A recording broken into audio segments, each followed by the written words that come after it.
Is that as low as you can go? Okay, thank you. Hello, is that as low as you can go? Okay, thank you. What are you doing? Calling around to get the best rate on a car loan. Why? Everyone knows Alcoa 10 is the best choice to purchase a vehicle or refinance your current loan. And with low interest rates and 90 days to your first payment, it's a no-brainer. You can even apply online and sign all the documents from the convenience of your home. Yeah, I don't know what I was thinking. Alcoa 10 Credit Union. It's so easy. Go to atfcu.com for details. Rates are dependent on credit score and equal housing lender.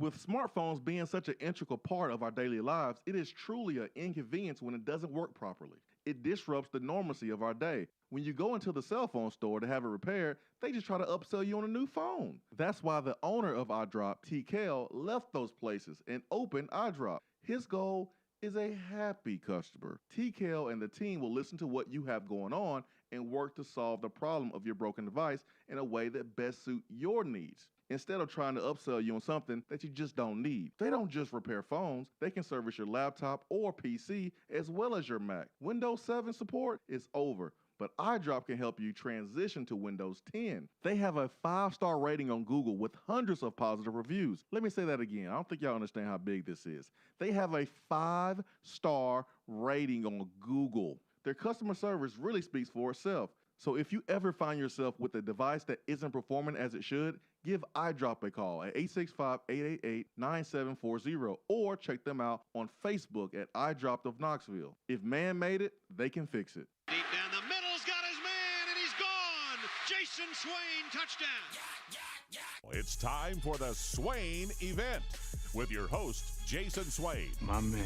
Real sports talk for the real sports fan. All you chumps are gonna bow when I whoop him. It's time for the Swain Event, fueled by Dead End Barbecue. Give me 2 shots and a Ric Flair.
Swain Event, SwainEvent.com, fueled by Dead End Barbecue.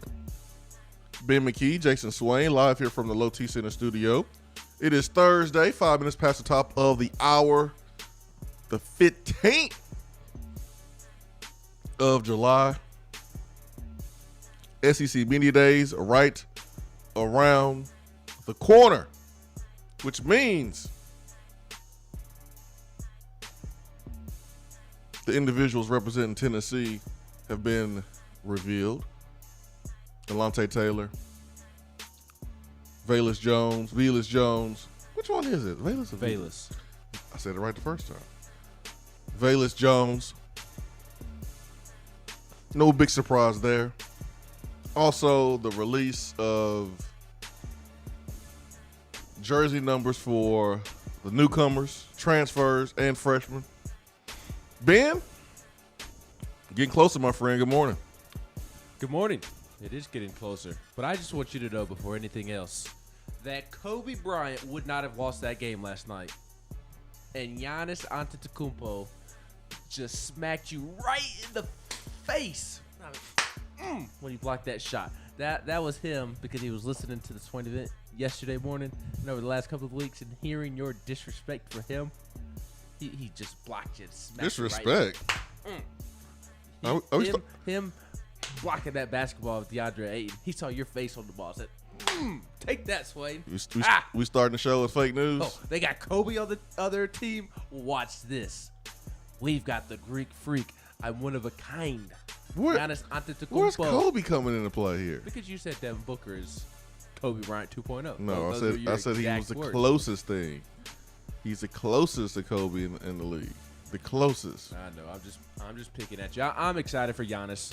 We could maybe touch on it a little bit later. But as it relates to new football jerseys, new heights, new weights, SEC Media Day representatives. We had this conversation a couple of weeks ago, but it is the unofficial kickoff to football season for me. So football season is here, and I love it. You going to be tailgating today? I tailgate every day. Out in front of the apartment complex? Yeah. Y'all want a beer? Come on down here. Sir, I'm only 13. Mama. Don't tell you, Daddy. Come on now. Come on. Play the cornhole. Come on, bring your friends. You're going to play some cornhole. Why is that guy and his dog trying to get kids to play cornhole outside of his apartment complex? Come on. Come on, Sue. Get the keg on the way. Time to funnel. Woo, go Falls. Get them, Falls. Been out here tailgating, getting ready. Okay, Ben. Addison Nichols. Addison Nichols. You know him? Mm-hmm. Good kid. Good kid. Good player. A Knoxvillian, kind of. Yep. He narrowed his list to 3 schools. He is the 4-star offensive lineman from Georgia. He narrowed his schools to 3. North Carolina, Ohio State, and the University of Tennessee. That's right.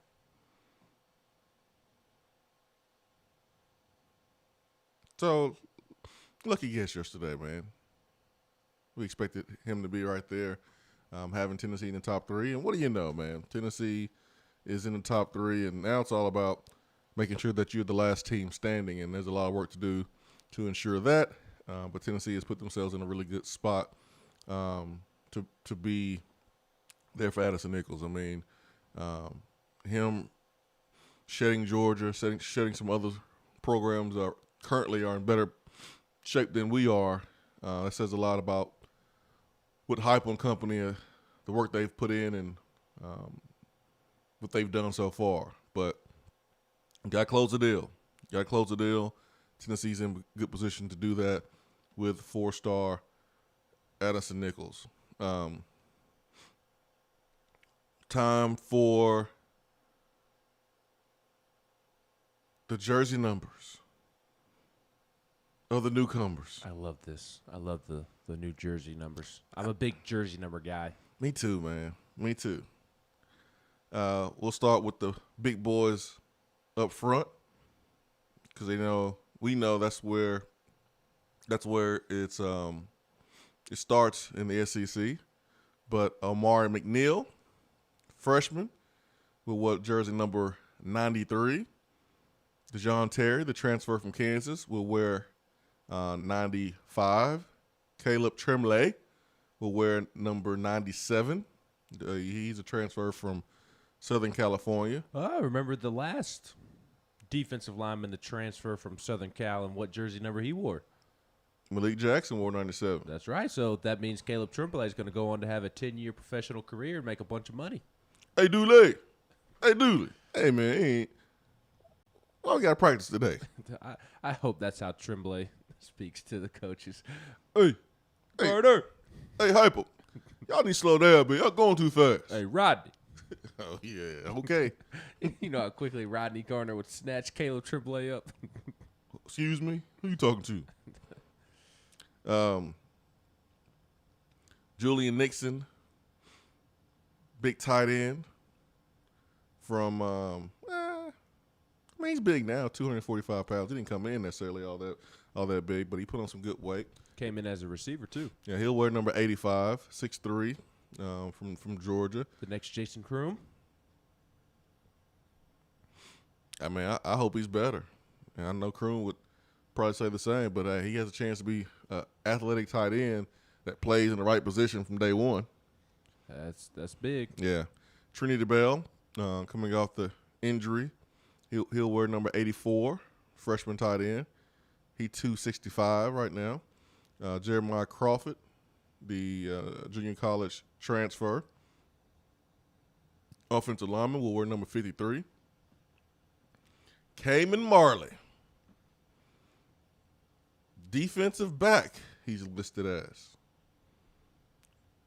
Will wear number 42, like Ronnie Lott. I like it. Deshaun Rucker, DB, will wear number 28, like a NFL DB number.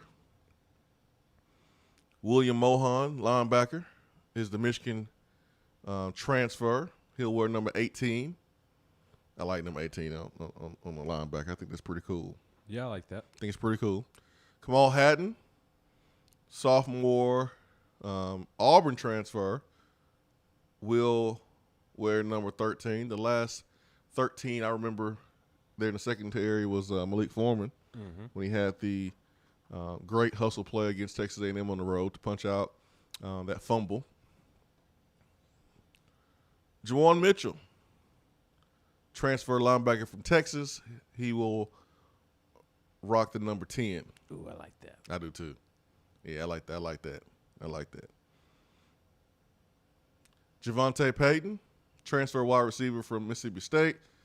Thought we was going to get him two years ago, but hey, we got him now. Speedy wide receiver. He will wear number 3. Josh Malone. We'll go Josh Malone. He's more like a Josh Malone in build than a Meacham, so we'll go with. How tall is do they have Peyton listed? 6'1". Oh, that's actually taller than I thought. For some reason, I thought he was like more of a 5'10", 5'11". I guess because I was thinking of him as a slot guy. I just assumed. Take the height with a grain of salt. That you're correct. He's probably like 6 foot. I went from 6'2" to 6'1" during my time in Tennessee. Which is surprising because you're basically 6 foot on the dot. Whatever. That's what the NFL combine said. And last but not least, Joe Milton, starting quarterback for your Tennessee Volunteers. 244. Wow. Not 244. 244 pounds, 6'5", jersey number 7, Joe Milton III. Yes. Remember that time we were like, wait a minute, Joe Milton wearing number 7 and Caden Salter wearing number 7? Now how are they going to do that? How's that going to work? It's funny how things just work itself out. But Joe Milton, the quarterback there. Man, I'm going to look real stupid if Joe Milton not the starter, huh? I'm going to look really stupid. Yeah, you're going to look you got to have some people coming for your neck. You know, I like to play it safe sometimes, man, because you just never know how a player's going to perform. Mm-hmm. So Joe Milton may make me wrong, but I'm actually surprised that you're willing to go this far because, like you just said, you're typically pretty reserved and pretty safe with your projections and predictions and comments. You know what? You know what COVID taught me, Ben? You only live once. You only got one life to live, man. I've been like a cage animal. I'm ready to bust out. Joe Milton gonna be the starter. You're really getting into this said it. radio thing. Said it in June. Said it in July. I'm going out on a limb. Trying to live on the edge, Ben. Trying to live on the edge. I'm gonna be honest. This is gonna make me a bad friend, and that's okay. But part of me kind of hopes that Harrison Bailey starts game 1 just to see the reaction. Damn, man. Like that, huh? I'm just being honest. Okay. Got you. I see how it is. I know who I need to keep my eye on. I know that's right. Because remember, my comments after the spring game was Joe Milton or Harrison Bailey. Nah, man, you living too scared. You walk around with the life jacket on. You walk around looking like the Bubba Boy. So you walk around with your shoelaces tied double. You know, I let mine hang. I let my shoelaces hang. You don't even have shoelaces. I know I'm wearing Crocs. I let it hang, Ben. Low to the ground. Interesting. Get low. Shoelaces, I mean. That's right. Joe Milton's going to be the starter. D.R. Vol said he has bookmarked this segment just in case. Can't bookmark this segment. I mean, technically you can. You can timestamp it. Can we also talk about who is wearing number 0? Why'd you look like that? Grant Furking, the walk-on receiver, can do anything he wants because he's getting all his teammates paid. If he wants to wear number 1, he can wear number 1.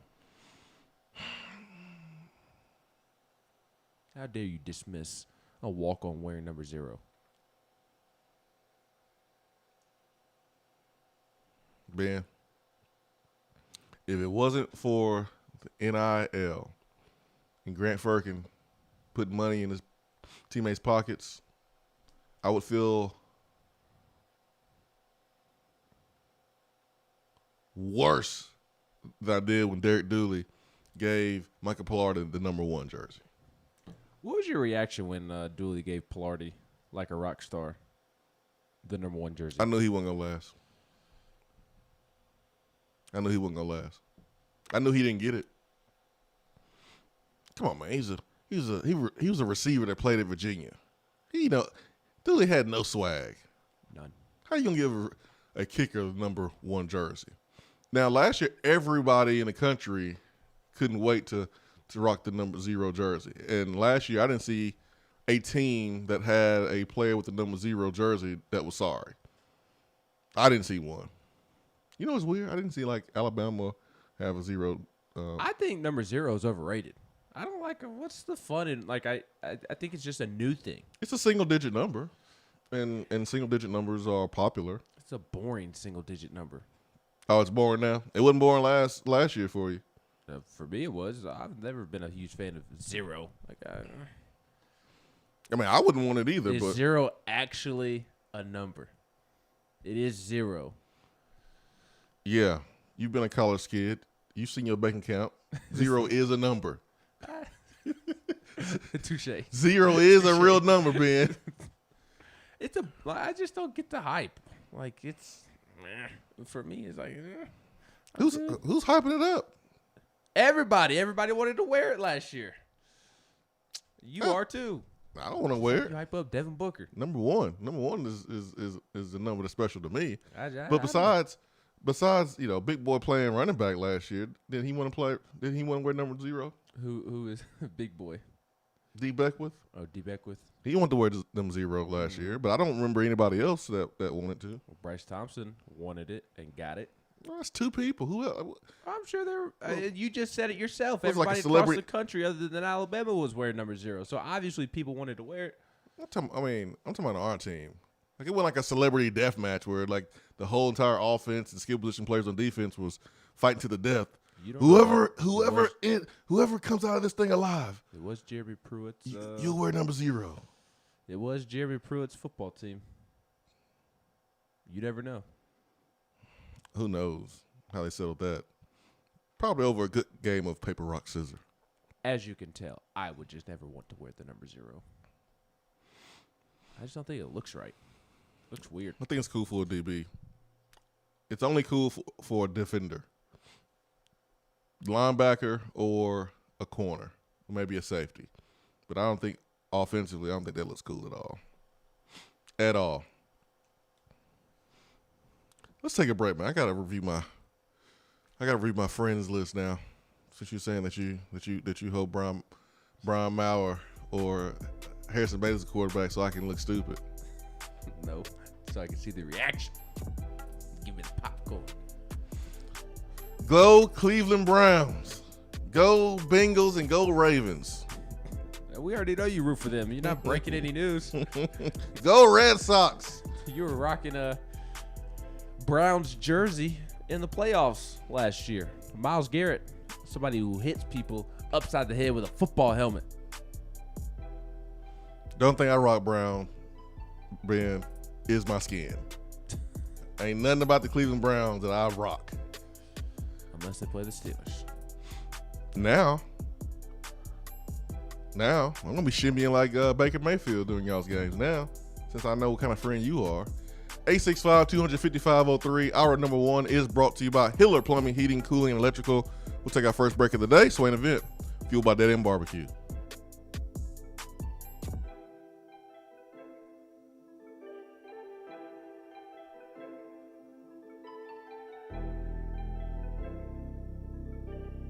If you want to get in on the conversation, call the Iris Networks hotline at 865-200-5503. Grow your business with Iris Networks high-speed fiber internet.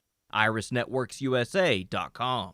If you're coming to Knoxville and need a place to stay, do yourself a favor and book a room at Hampton Inn Paper Mill, also known as the Hampton on the Hill. This award-winning property is literally in the top 5% of all Hampton Inn properties. The GM, Stephen Lawrence, is a good old local boy who grew up in the business around Knoxville.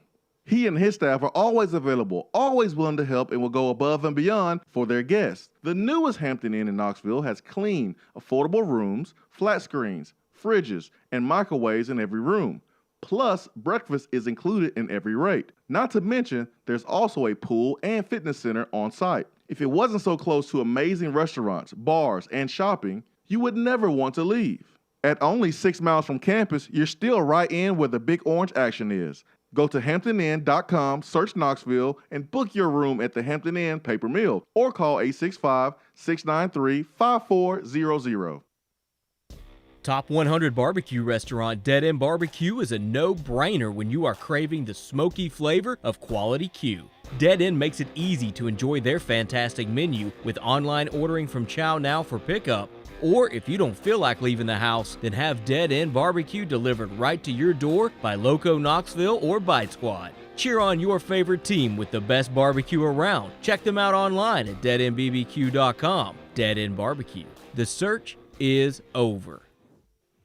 When I made the move to my own studio, I was worried about this. I was worried about that. I was worried about, hey, did I get this piece of equipment? Did I get that piece of equipment? Does that sound good? Does that not sound good? One thing I didn't have to worry about, that was office furniture, because Office Furniture Outfitters met my furniture needs. With a 50,000 square foot facility, they have East Tennessee's largest selection and are the best value for new and used office furniture. Located in Knoxville, it's easy to find everything you need for your new space, including desks, file cabinets, chairs, conference tables, and more.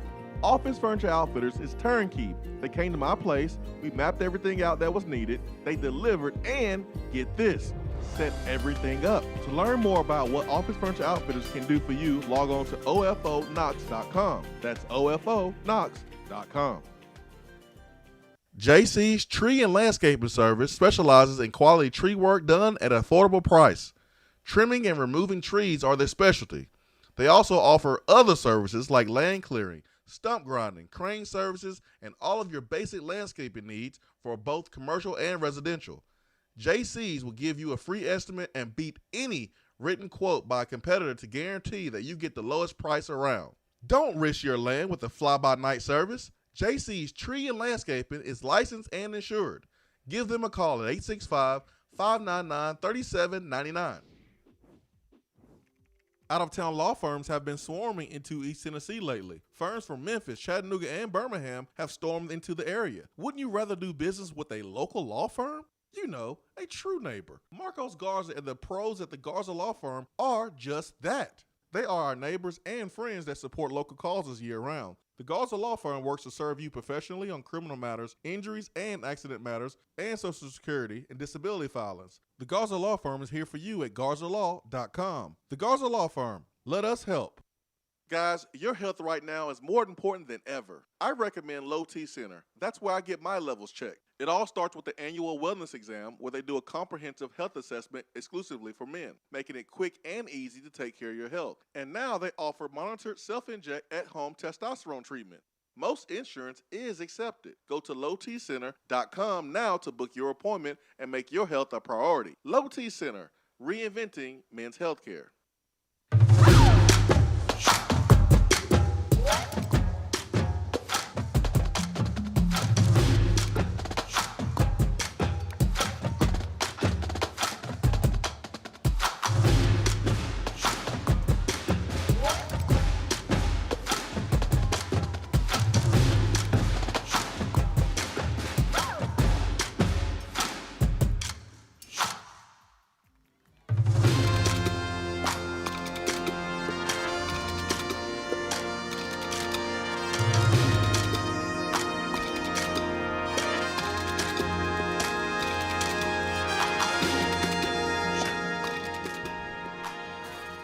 Swain Event, SwainEvent.com, fueled by Dead End Barbecues. Time for Around the SEC. Best conference in the land. SEC, SEC, SEC. All right, Ben, what you got? SEC Media Day representatives have been announced. Swain touched on this briefly at the beginning of the show. For Tennessee, they are sending senior DB Alante Taylor, senior receiver Bayless Jones Jr. Alabama is sending defensive lineman Fedarian Mathis and receiver John Mechie. Arkansas is sending offensive lineman Myron Cunningham and linebacker Grant Morgan. Auburn, Bo Nix, and linebacker Owen Papoe. Owen Papo. Never heard of him. Florida is sending defensive end Zach Carter and linebacker Ventrell Miller. Georgia is sending JT Daniels and defensive lineman Jordan Davis. I hope JT Daniels leaves that mustache at home. I meet you. He's going to bring it with him. Need offensive tackle Darian Kennard and defensive end Josh Pascal are going for Kentucky. Austin Decluas. Sounds right to me. It does not sound right to me, but whatever. Plays offensive tackle for LSU. Say it faster. Decluas. Yeah, I doubt that's it. I don't know. And then Derek Stingley Jr., possibly the best player in all of college football. Yeah. Is going for LSU. Ole Miss is sending Matt Corral and defensive back Jalen Jones. Aaron Brule, linebacker for Mississippi State, and Austin Williams, a receiver, is going with Mike Leach. Missouri is sending Akil Byers, a defensive lineman, along with Case Cook, an offensive lineman. Oh, boy. South Carolina is sending Kingsley Enakbera, defensive end, and tight end Nick Muse. A&M sending Kenyon Green, probably the best offensive lineman in the SEC, along with DeMarvin Leal, a defensive lineman. And then Vanderbilt is sending offensive lineman Bradley Ashmore and defensive lineman Davion Davis. So those are your SEC representatives. As Austin Price noted last Tuesday, only sending 2 this year. Don't know why, but I do imagine it's in relation to COVID. Sending less people. And then the last thing I got for you, Swain, I got a good at a girl next segment. I also have a great for what for next hour. I'm very excited about today's for what. Me too. I'm sure we're thinking along the same page. Definitely, man. We're gonna keep all all of the for what's and attaboys in the SEC today. Yes. But the last little note. Because, I mean, we got conference pride. That's right. It just means more. Until games are being played. Well, I'm still going to take pride in Tennessee playing in the SEC. Well, until games are being played and other teams are playing, and you know, can't wait to see Clemson and Georgia so I can play Tiger Rag during the game. Go Clemson! I don't know. Just for me, like, it's two different things though. Like like when Auburn and Penn State play, I hope Penn State beats the brakes off of Auburn. But like I'm also still at the same time going to be prideful that Tennessee is in the SEC. Yeah, both are examples of SEC pride though. Yeah, you're right. Last little thing real quick, then we'll move on. South Carolina. That's what you always say. Your wide receiver, Mike Wyman, entered the transfer portal. According Mike to Wyman. Matt Zenitz of On3 Sports, former 4-star receiver. Mike Wyman, W-Y-M-A-N. Did I pronounce that correctly? Wyman? Sounds good to me. Sounds good to me as well. But he is in the transfer portal.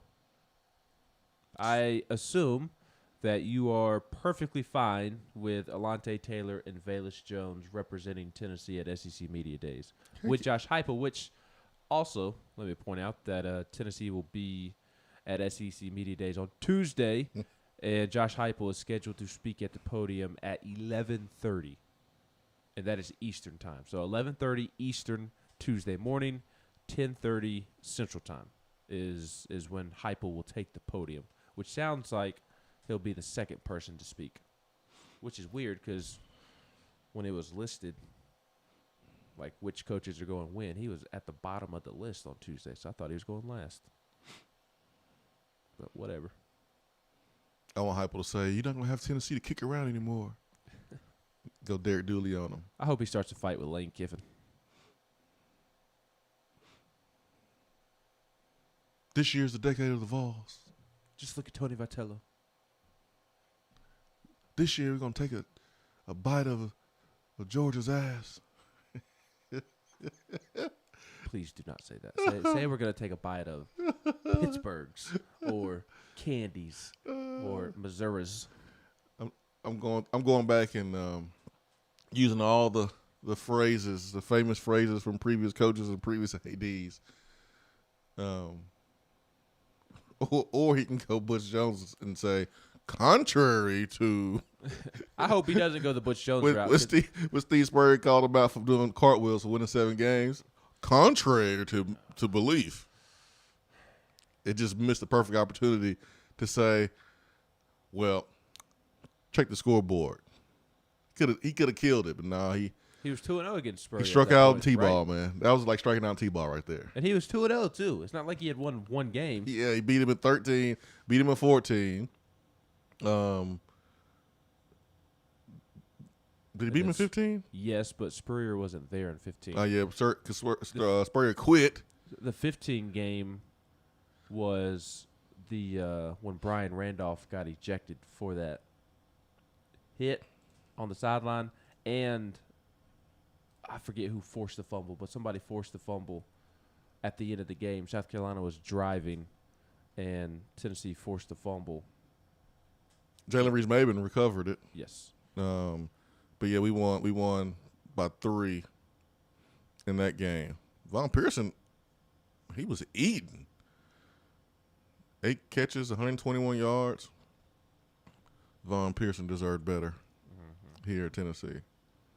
He deserved better. I wonder what he's doing right now. Yeah, I wish Von Pearson would come back, man, and get locked in with this staff. And Von Pearson loved this place, and he should have had a better experience. Because Von Pearson went through a lot, man, to get here. Yes, he went through a lot when he was here, and anyways, but yeah, Tennessee got that W. So yeah, man, like Butch was super successful over Steve Spurrier. Steve Spurrier talking junk like he talking to Coach Fulmer. Like Fulmer didn't have a lot to say back because he couldn't beat Spurrier at Florida, but like Butch had a perfect opportunity to be like, "No, man, check the scoreboard." And contrary to belief, Contrary to popular belief. come on, man. I So, hope that Heupel doesn't break out the Butch dictionary of famous sayings, because we will be there all day long if Josh Heupel imitates Butch and his sayings. I want Heupel's comments. I don't want to see Heupel's comments anywhere except for Knoxville media. Yes. I want Tennessee to barely be talked about. The only time I want Tennessee to be talked about is when the SEC network is forced to. When they always do a little preview of each team, a season preview, spend a segment on a team. That's the only time I want to hear Tennessee talked about. Which, Swain, to be honest with you, I don't think that Tennessee is going to have an issue. I want the Greg McElroys, the Cole Kubelicks, the folks that cover the SEC. When Tennessee is brought up, I want them to roll their eyes. I want them to be like, ugh, I don't want to talk about Tennessee. That's what I want. You can tell. Look, you know me, Swain. I listen to a lot of interviews and radio stuff all the time. I love podcasts. I'm always listening to podcasts. And when what are you laughing at? I found Butch's quotes when Spurrier said that Tennessee was doing cartwheels and backflips for winning 7 games, because remember we won in 14 and beat South Carolina, and then we went to because that was a dramatic win. Josh Dobbs leading us back to victory, and then we went to the Tax-Slayer Bowl and won 7 games. And Steve Spurrier made a dig towards Tennessee. Was I ready to fight Steve Spurrier first? Yeah, man. I'll take Steve Spurrier's old self out, knock his visor right off his head. That was my initial reaction. I think Spurrier would take you. You got a little bit of crazy. That was my initial reaction, because I'm protective of my team. That was my initial reaction. But after the initial reaction, the initial thought, I liked the jab from Spurrier. I thought it was pretty funny. I gave him a tip of the cap. And I just knew that Butch was going to just come back with the clapback of the year. This is what he said. Contrary to reports, there will be no backflips and there will be no somersaults. That's it. I've never disliked somebody more than Butch Jones. That was the weakest comeback ever. Anyways, but I know as Tennessee fans, we want that recognition. We want people to talk about our program. And I think if you're Tennessee, yes, you want to be talked about, because you want the exposure. Want the publicity. You want that. You want it. But from my perspective, I want us to lay in the weeds, just get better. Don't have to talk about it. I don't want to hear nothing about, oh, man, they here another year. Oh, Tennessee is a team to watch. Tennessee is I just want to just show up. I want us to be picked last. I just want to show up, not say anything, and just handle business. I don't want anything from Tennessee. I don't want any quotes from Josh Heupel to be on any big time website unless it's local media. No, I'm with you, but I also, as I was saying earlier, like you're not gonna have to worry about this, because I listen to all sorts of podcasts and SEC football, college football media, and over the last 2 weeks or so, as football season gets closer, shows like Feinbaum, I don't listen to the entire Feinbaum show. I could care less about the callers on that show, but he'll have obviously guests on that cover other teams. So I sit there and I listen to see what's going on elsewhere in the SEC, and Paul will ask these writers their thoughts on the SEC East race and just the SEC East in general. And Sweat, I kid you not, Tennessee has not been mentioned once. They'll mention love it. Missouri. I don't love it. No, this is not a good thing. because it shows to me just how far Tennessee has fallen. It's not that Tennessee is lying in the weeds and could potentially strike like Tennessee basketball a couple of years ago.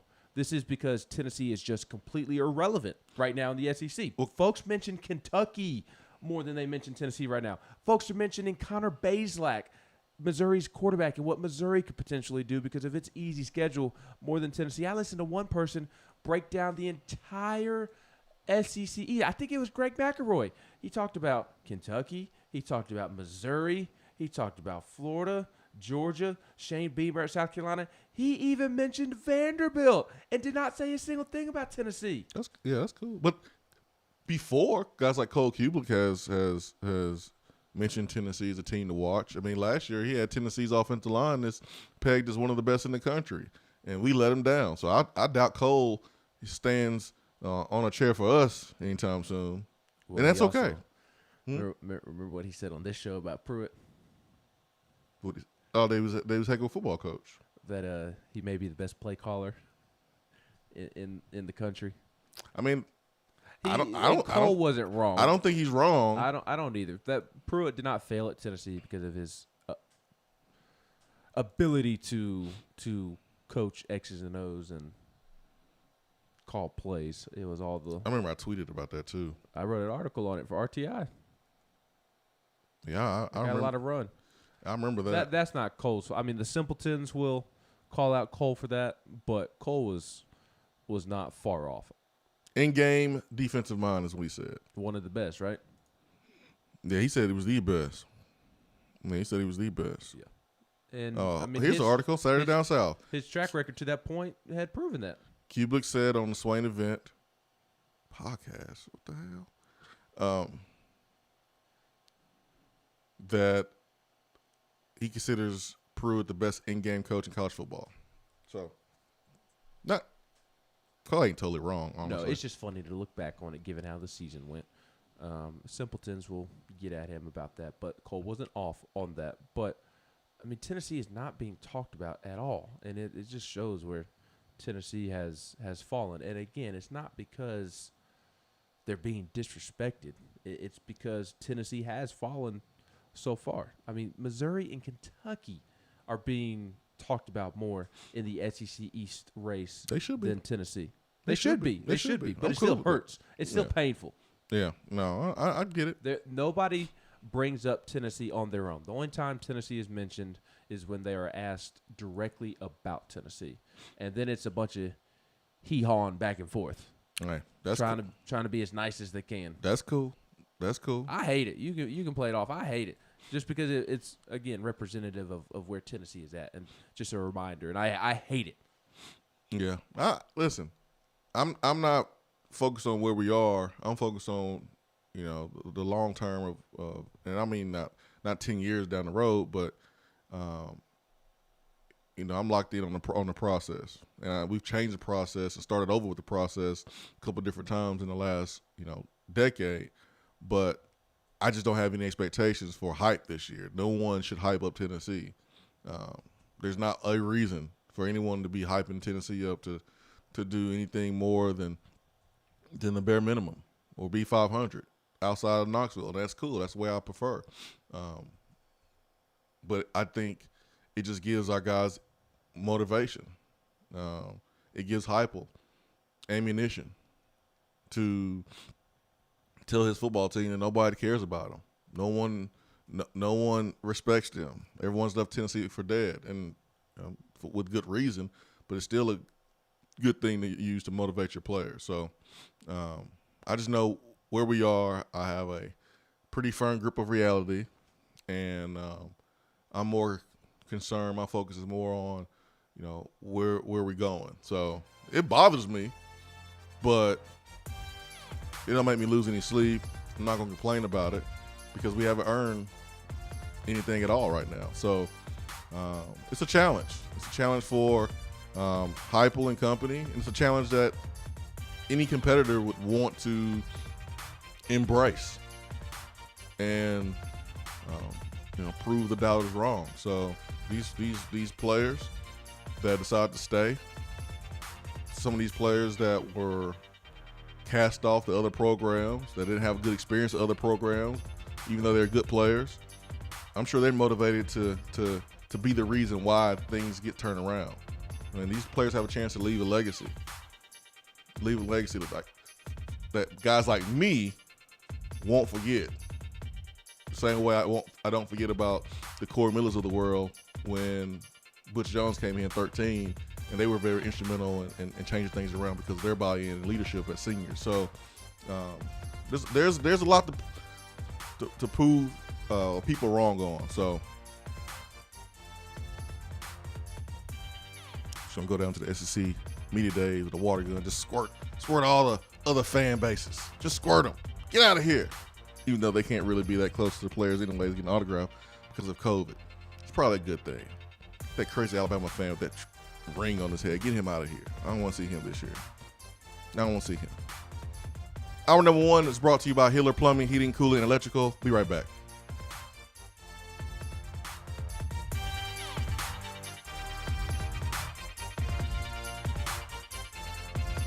At work, can't call in? Don't feel bad. You can talk to the guys on the text box. It's part of the free Swain Event app. More and more Tennessee businesses are switching to Iris Networks for reliable, local, high-quality, high-speed business fiber internet. Iris provides direct internet access from 10 megs to 10 gigs with no payments for 90 days. Iris also offers next-generation business phones with work-from-anywhere capability from the mobile or laptop app. With local sales, support, and service, Iris is a partner in the community. Learn more at irisnetworkusa.com or call 865-448-IRIS. Iris Networks, a Tennessee business connecting Tennessee businesses.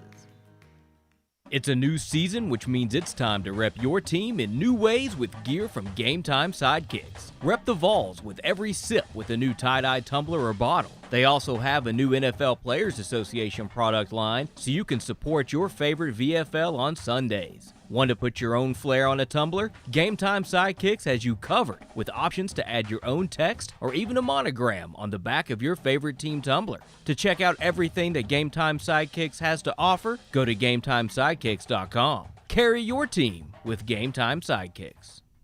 Good morning, Swain Event crew. As the weather heats up, so does our market, and from Johnson City to Knoxville, eager buyers are grabbing up many available properties. The chili is hot in East Tennessee, so if you are ready to buy or sell or want to talk more about our local real estate market, I'm just a phone call away. Or email me at jennifermorris865@gmail.com. And go Vols! I just wanted to come by and congratulate you on the great work you've been doing. I like your style. You remind me of a young me. Failure is not an option. That boy is good. Don't remind yourself, nobody built like you. You design yourself. Attaboy. Attaboy is brought to you by Made in Tennessee Business Fiber Internet from Iris Networks. Find business solutions for you at irisnetworksusa.com.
Iris Networks, business, fiber, and voice. High quality, reliable fiber internet and voice. 90 days, no payment for business internet. IrisNetworksUSA.com brings us Attaboy here on the program. And we stand in the SEC today for Attaboy is the name of the segment. But we're going Attagirl today, Ben. We are. One of the Tennessee queens is getting an Attagirl today. Candace Parker is getting today's Attagirl because the Chicago Sky star and former Lady Vol forward will appear on the NBA 2K22 cover for the WNBA 25th Anniversary Special Edition when it's released September 10th. Candace Parker said, "I grew up a video game fanatic. That's what I did, to the point where my brothers would give me the fake controller when I was younger, where I think I was playing and I wasn't. All I wanted to do was just be like them. As a kid growing up, you dream of having your own shoe and dream of being in a video game. Those are an athlete as a kid's dreams. To be able to experience that, I don't take it lightly. I think when you're young and experience these type of things, you're on to the next thing. As I've gotten older, I've really savored the moment." She joins an exclusive group of female athletes to grace the cover of Sports Games. Shawn Johnson was on a gymnastics by Wii game in 2010. And Jelena Dokic was on a tennis game in the early 2000s. Candace said, "I think it's a benchmark of women's basketball for sure. I think most importantly, it speaks to visibility and how important it is and how important the WNBA is. Everyone is looking at it, that it's impacting little girls, but it's also impacting little boys and young men and young women and men and women. I think our game is different than the NBA. Now it's embracing that fact. Now more than ever, fans want to follow the athlete through social media, through video games. It's adding and benefiting the WNBA." First woman on the cover of NBA 2K. Take that, Gino. Man, how you like that for data? I love it. I love it. And Candace Parker, Tennessee athletics queen. And there's only one way to recognize Candace Parker.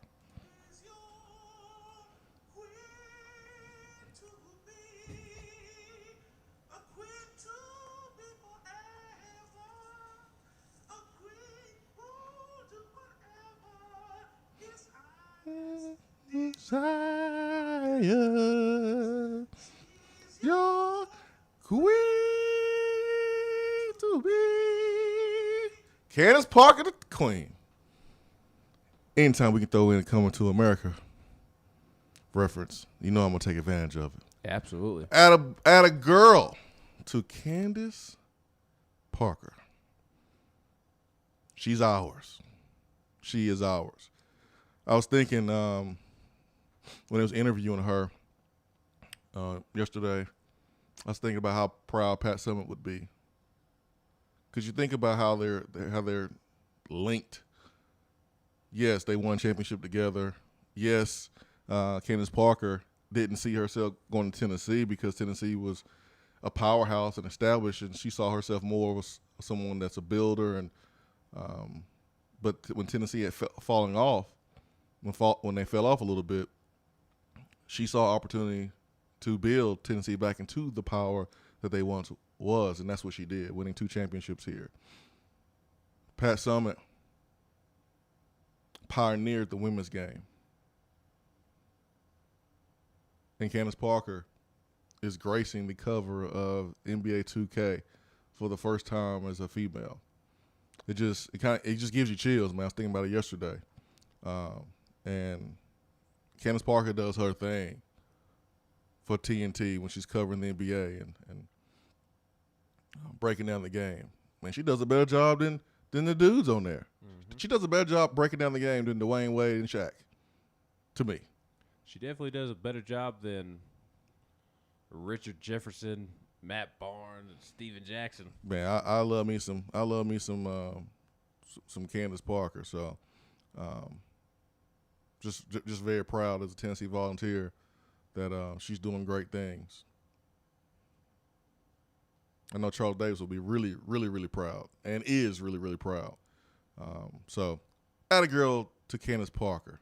This segment is just for her. Can't wait to buy that 2K22, 2K 2022, 2K22.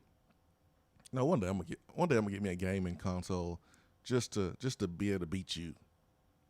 But you won't. I know. I ain't got no time to play no video games. Josh in Phoenix says, yes, that's great for Candace, and the Coming to America song is perfect. B-Rat said, hey, Miss Parker. We always said that when she was when she would come into Gibbs Hall lunch, we'd be at the table. Hey, Miss Parker. Hey, Miss Parker. I was always intimidated, man, when I saw Candace. I was like, oh, that's Candace Parker. How big is she in person? She's like, hey, little man. Hey, Candace. She's tall, man. She's 6'4".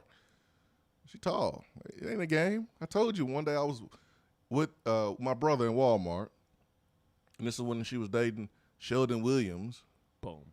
And we were like 3 hours over, and I saw their heads walking, like I saw the top of their heads walking through the aisles when we were 3 hours over. That's how tall they are. And Sheldon Williams was 6'7". Candace Parker was 6'4". You talking about hating. Woo! Me and my brother was hating. Look at him. How did he get her? Why is she dating somebody outside the family? Look at him. We look better than him. We was hating so hard. Hating so hard. But man, Candace again, man, just a treasure, and proud of her. She wouldn't know who I was. I didn't really talk to her. You know, I was intimidated. I was scared to talk to her. Yeah. I don't blame you. I would be too. Is she got a lot of muscle though?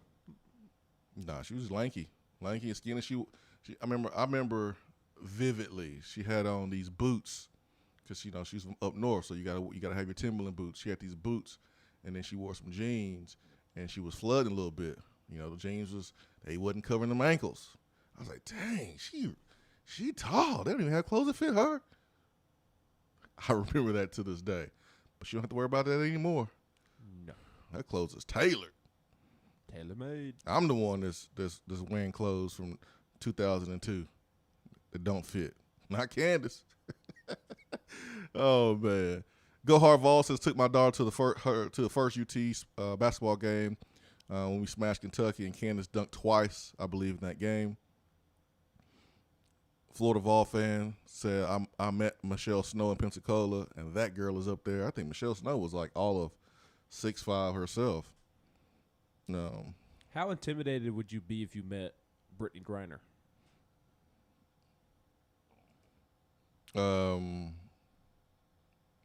I'll be very intimidated, Ben.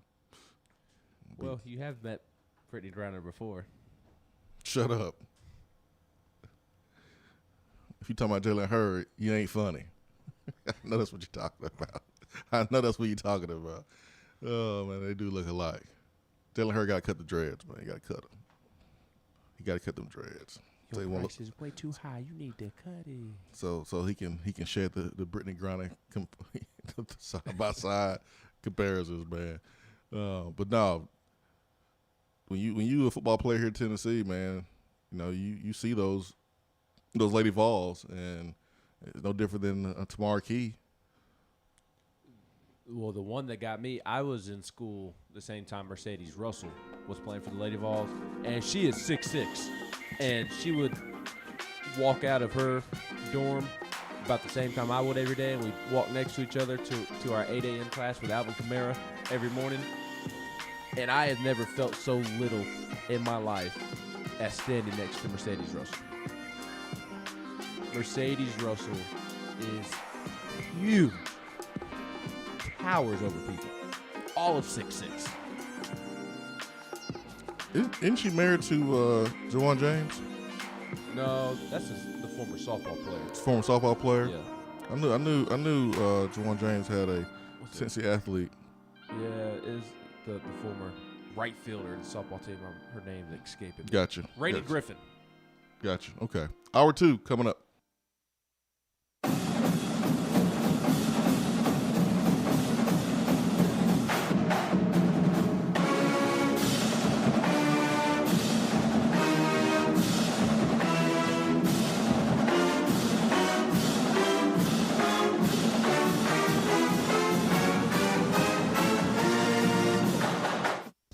Top 100 barbecue restaurant Dead End Barbecue is a no-brainer when you are craving the smoky flavor of quality Q.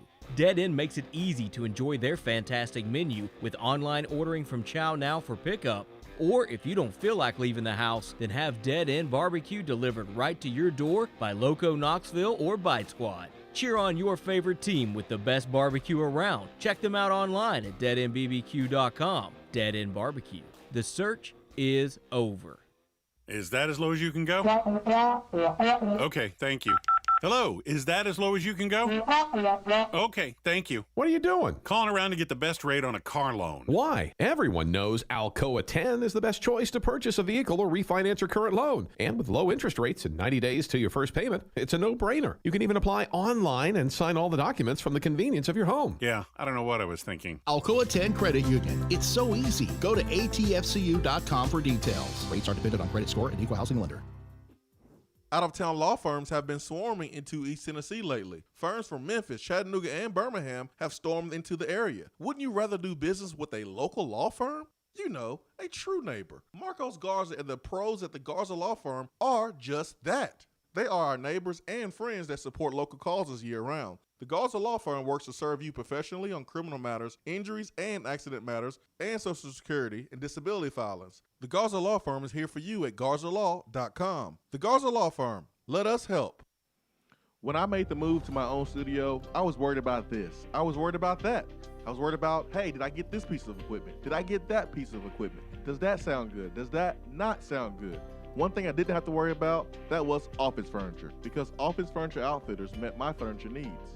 With a 50,000 square foot facility, they have East Tennessee's largest selection and are the best value for new and used office furniture. Located in Knoxville, it's easy to find everything you need for your new space, including desks, file cabinets, chairs, conference tables, and more. Office Furniture Outfitters is turnkey. They came to my place, we mapped everything out that was needed, they delivered, and get this, set everything up. To learn more about what Office Furniture Outfitters can do for you, log on to ofonox.com. That's ofonox.com. It's a new season, which means it's time to rep your team in new ways with gear from Game Time Sidekicks. Rep the Vols with every sip with a new tie-dye tumbler or bottle. They also have a new NFL Players Association product line, so you can support your favorite VFL on Sundays. Want to put your own flair on a tumbler? Game Time Sidekicks has you covered with options to add your own text or even a monogram on the back of your favorite team tumbler. To check out everything that Game Time Sidekicks has to offer, go to GameTimeSidekicks.com. Carry your team with Game Time Sidekicks. When you see the happy face on our truck, you'll be smiling because you'll know that you're in love.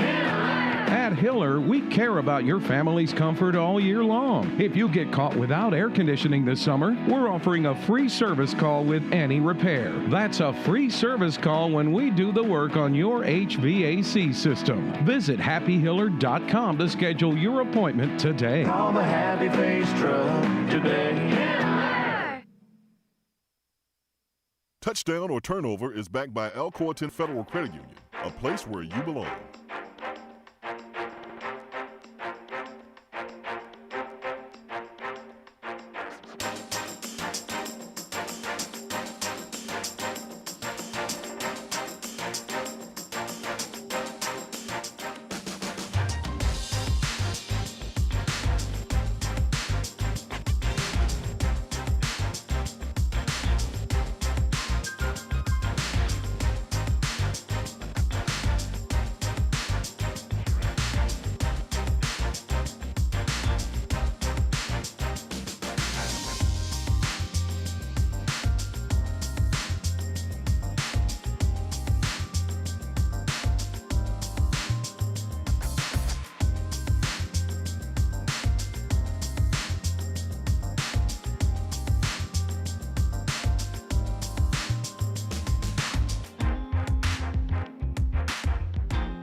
Touchdown turnover back by Alcoa 10 Federal Credit Union.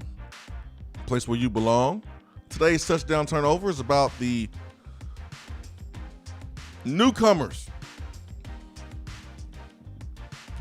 Besides the quarterback position, there's only one guy that we can say is a newcomer at the quarterback position. The latest newcomer would be Joe Milton. But besides Joe Milton, who obviously is going to play a significant role if he's a starter.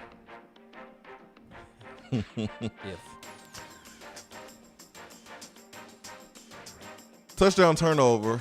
Linebacker Juwan Mitchell will be the most impactful newcomer for Tennessee this 2021 football season. Other than Joe Milton? Yeah, outside of the quarterback position. I say touchdown. I definitely think it'll be Joe Milton, but outside of Joe Milton, I do think it'll be Juwan Mitchell.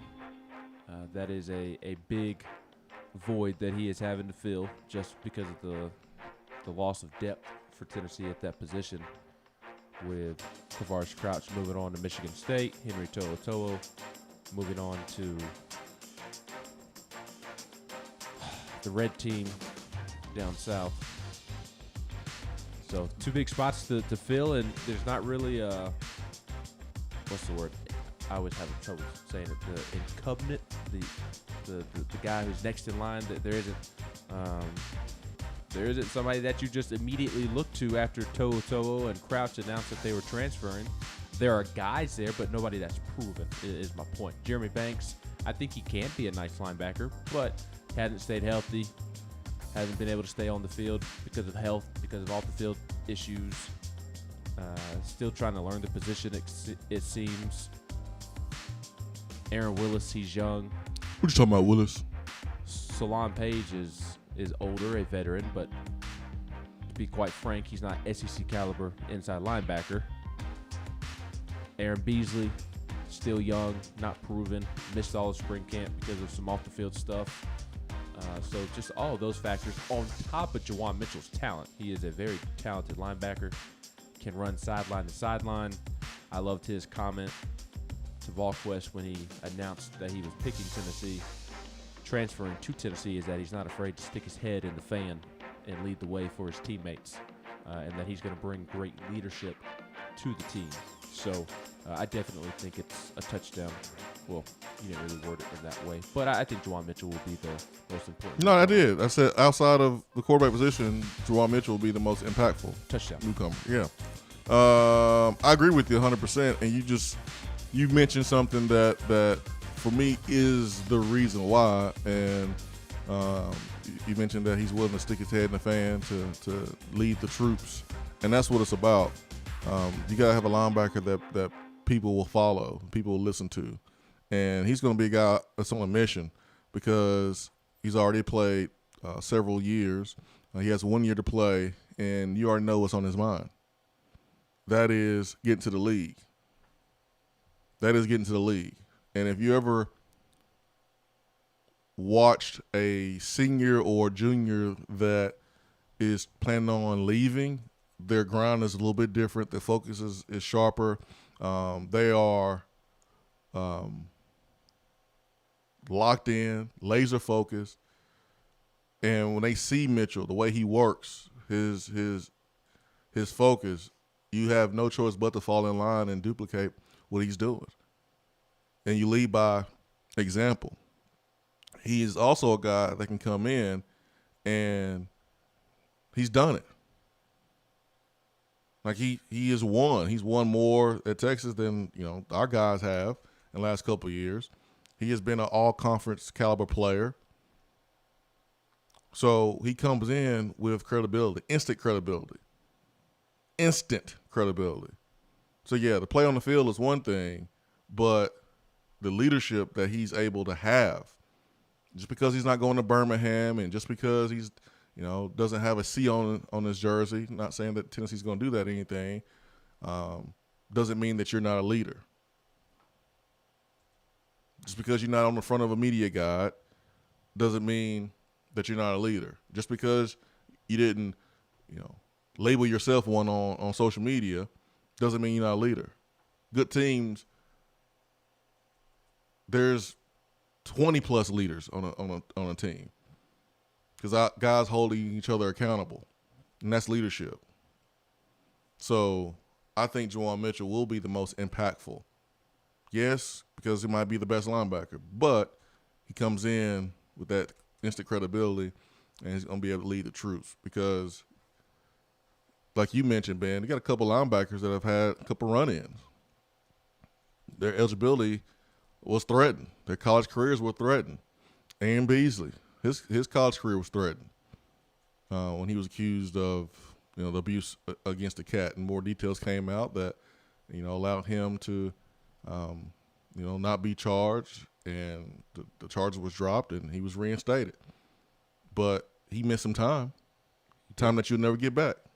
And it was an important time for him. Very important. To establish himself and under a new coaching staff and get better and position himself to play this fall. Yep. I still think he will play, but he's behind the 8 ball.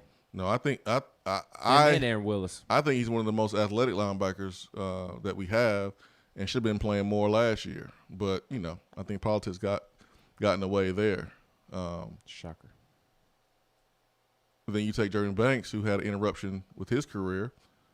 So you got some guys that have missed key development time in their college career. So I think Juwan's going to be very, very impactful. So I'm going touchdown as well. I was laughing a little bit earlier because I saw something on text box. What I saw was from John K. Says that the Negavols hearing all this talk about jersey numbers fitting to be in the text box, like, shut up and just win. Yep. I'm surprised we haven't gotten one. Oh, man. Do you, I just realized something that you said. I wish colleges did put the C on the chest. I think that's something that's really cool that the NFL does. And I kind of wish that Tennessee would do it. There are some colleges that do it. The first one that comes to mind is Texas A&M.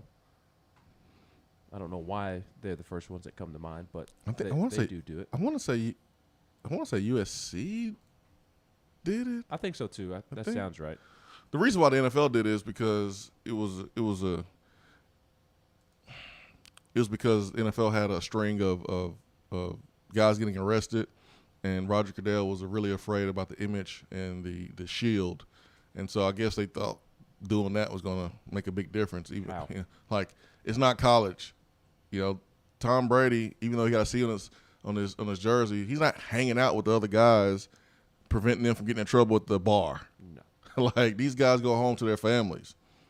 They may see each other at work, and that's it when you're in the NFL. But having a C on in college, you can have a bigger impact off the football field because y'all guys are hanging out together. Mm-hmm. Hey, man, don't do that. Hey, man, don't say that. Hey, don't go there. Stay here. Like, I think I would be cool with that.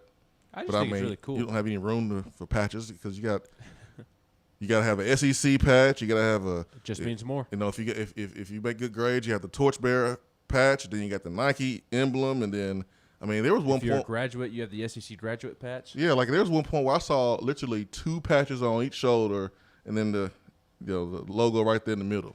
So I don't know if you have any room. Yeah, that's true. I just think it looks really cool. I think it is really cool. Yeah, I think so too. To have the C on the chest. I think so too, man. And that needs to be. That's how you develop leadership. Things like that. You're making it important. You're putting a point of emphasis on how important leadership is. It's a big responsibility. You can't take it lightly. But I'm happy for Velus Jones and Delonte Taylor because that is an honor. That is an honor. And we'll talk about that coming up next here on the Swain Event. Chris Lowe of ESPN is going to join us here in 15 minutes at the bottom of the hour at 8:30. You don't want to miss our interview and conversation with Chris Lowe. Swain Event, fueled by Dead End Barbecue, top 100 barbecue restaurant in America. Stay with us. Be right back.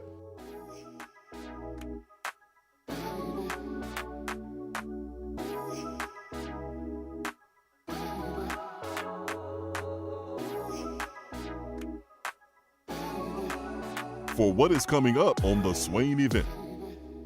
Hey there, Swain Event listeners. I'm excited to share my new Keller Williams Realty app so you can tour homes without leaving yours. Not only can you search for homes in specific areas and neighborhoods, you can also have access to real-time market snapshots on stats like average home price and days on market, plus commute times from your office, school zones, and much more. Download my app today and get the most accurate information on buying, selling, and investing in real estate in your area. Just search for the Keller Williams Realty app and click on More in the lower right-hand corner. Type in Jennifer Morris in the Your Agent search bar, then save and you're set. And as always, feel free to reach out at 865-257-7897 or email me at jennifermorris865@gmail.com. It's a new season, which means it's time to rep your team in new ways with gear from Game Time Sidekicks. Rep the Vols with every sip with a new tie-dye tumbler or bottle. They also have a new NFL Players Association product line, so you can support your favorite VFL on Sundays. Want to put your own flair on a tumbler? Game Time Sidekicks has you covered with options to add your own text or even a monogram on the back of your favorite team tumbler. To check out everything that Game Time Sidekicks has to offer, go to GameTimeSidekicks.com. Carry your team with Game Time Sidekicks. When I made the move to my own studio, I was worried about this. I was worried about that.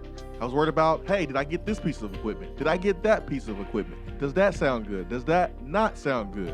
One thing I didn't have to worry about, that was office furniture, because Office Furniture Outfitters met my furniture needs. With a 50,000 square foot facility, they have East Tennessee's largest selection and are the best value for new and used office furniture. Located in Knoxville, it's easy to find everything you need for your new space, including desks, file cabinets, chairs, conference tables, and more.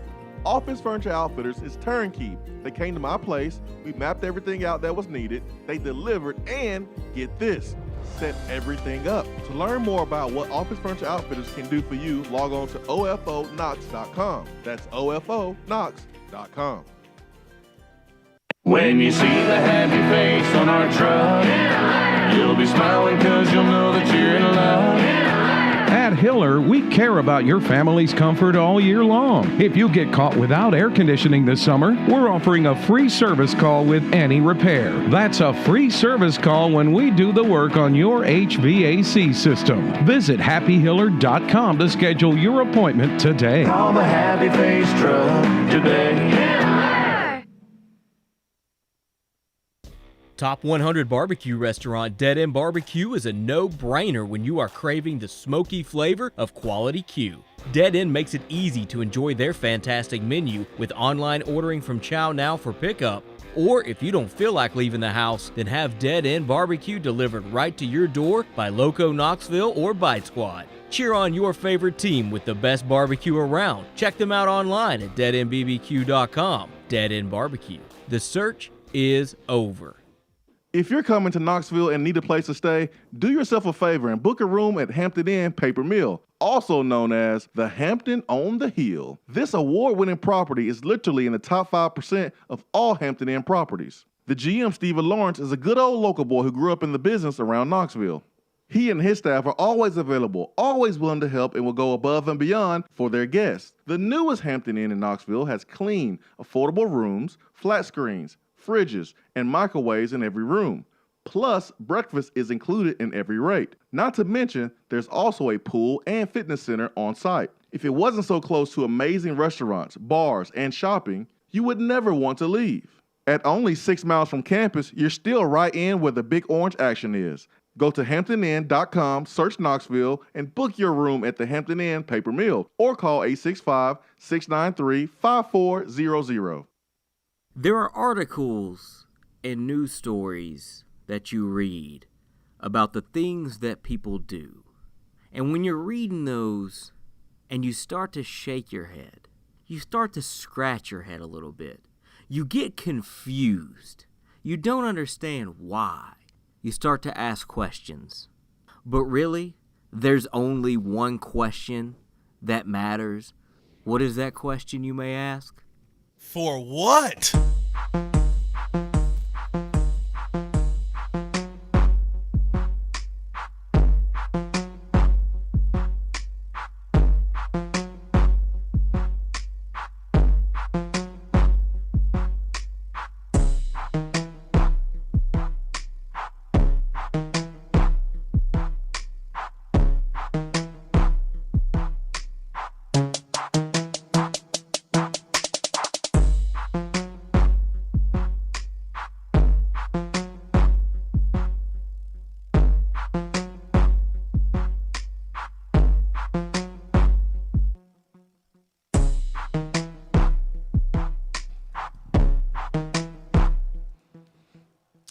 It is time.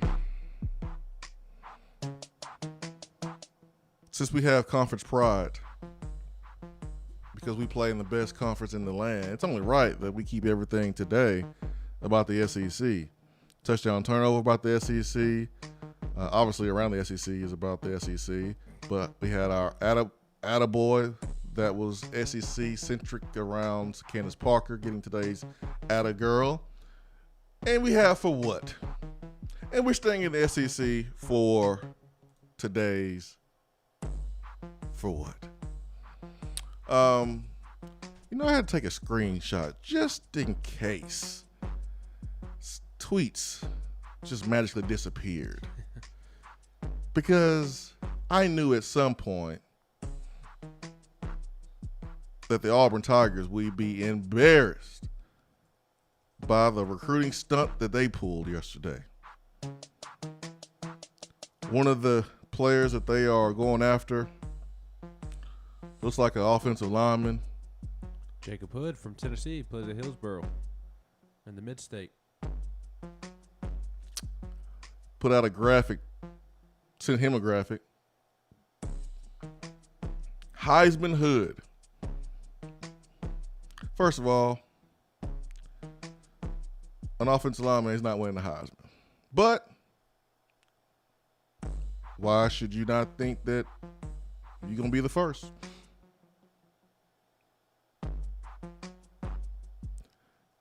It has Mr. Hood standing up in Auburn gear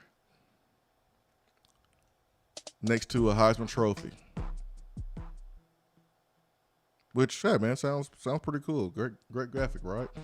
I guess you're telling the young man, hey, you play well here. We're gonna promote you, and we're gonna make you like Bo Jackson. You're gonna be like Pat Sullivan. You're gonna be the Heisman Trophy winner. But if you zoom in, and you zoom in a little bit more, you will see on the front of the Heisman Trophy a bit of a problem. The Heisman Trophy says Joe Burrow, LSU Tigers on the front of it.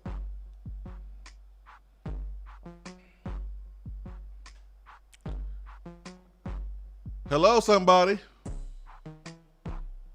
Graphic department. You at least have to remove the name off the Heisman Trophy. Get on Adobe Photoshop and just have no name there. But instead, carelessness came into play, and they just sent this graphic on to Mr. Hood. And poor kid, every reason why he shouldn't go to Auburn. They set you up. They set you up to look silly. Joe Burrow, LSU Tiger, Heisman Trophy in the graphic. At least change the name to where it says his name on the trophy. But it says LSU Joe Burrow. That's bad in itself, that it's another team. It's even worse that it's an SEC team. It's even worse than that it's a division rival. A legitimate rival. What are you doing? And Auburn hasn't won in Baton Rouge in like 25 years. What are you doing? Unfortunately, this is one of those situations where one person's mistake embarrasses everybody. Yep. It's that social media manager who is some young intern, and he or she posts something ridiculous and stupid and it embarrasses the whole entire university or a large group of people. This is one of those cases. I got friends that went to Auburn. I'm embarrassed for them. I am embarrassed for them. But this is definitely a for what.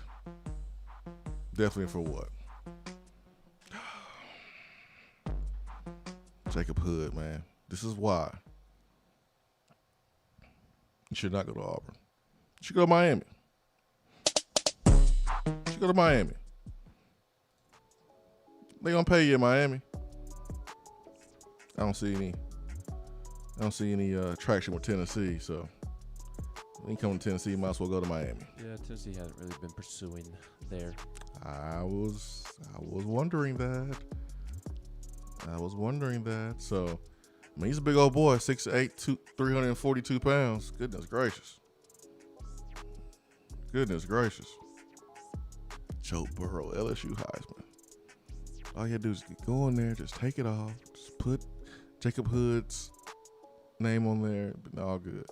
But instead, you embarrass Jacob Hood. You embarrassed the kid, Auburn. Good job. They have not had a great run of recruiting graphics under Coach Harsin. No. Swain Event, be right back.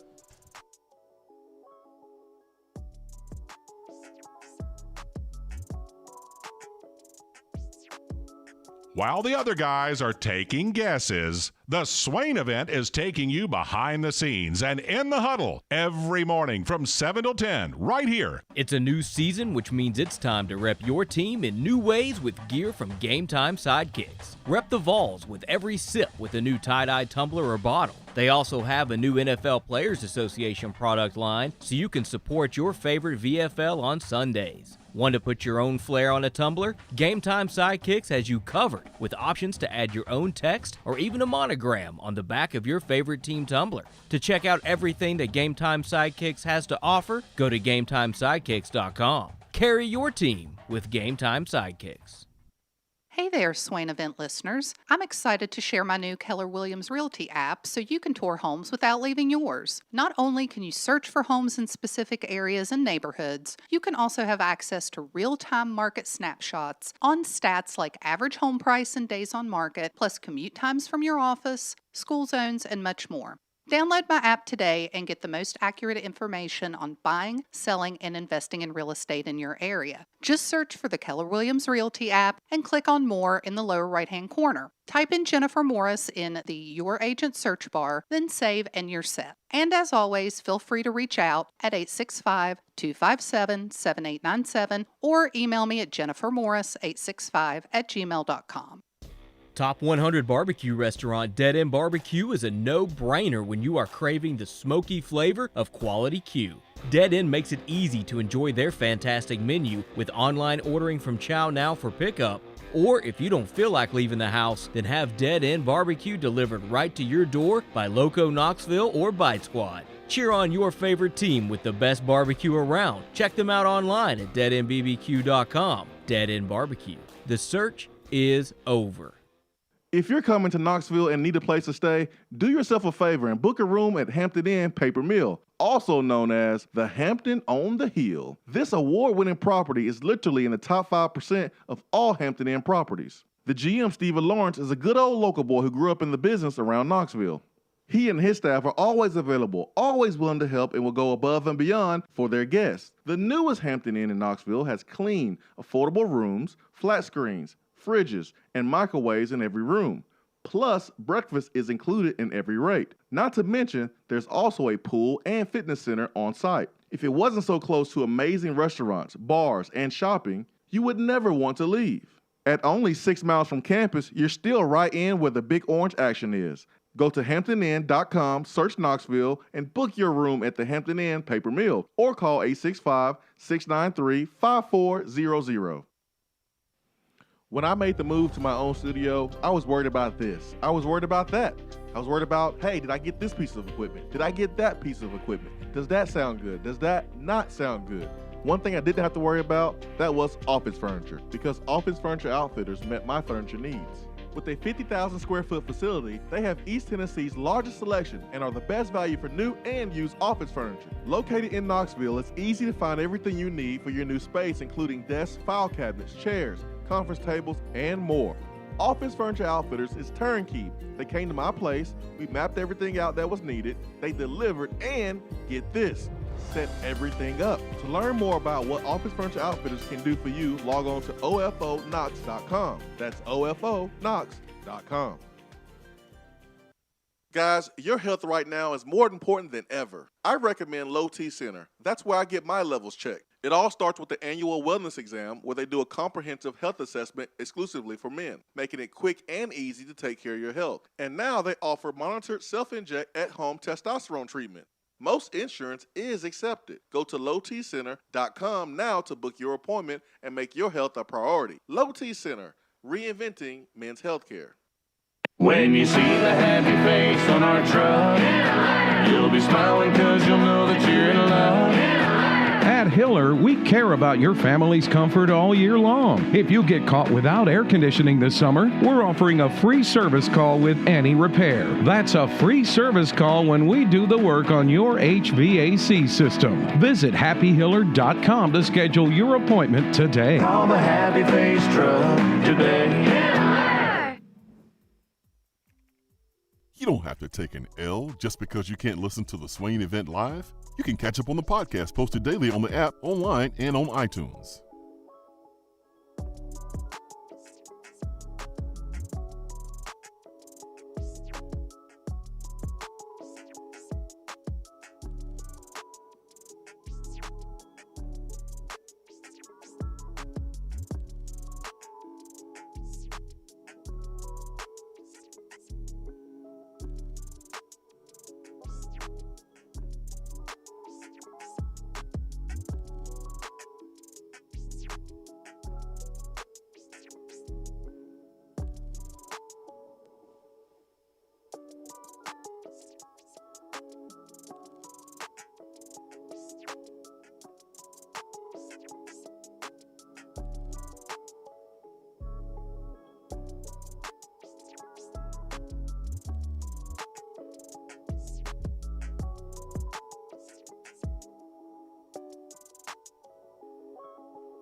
(865-255-03).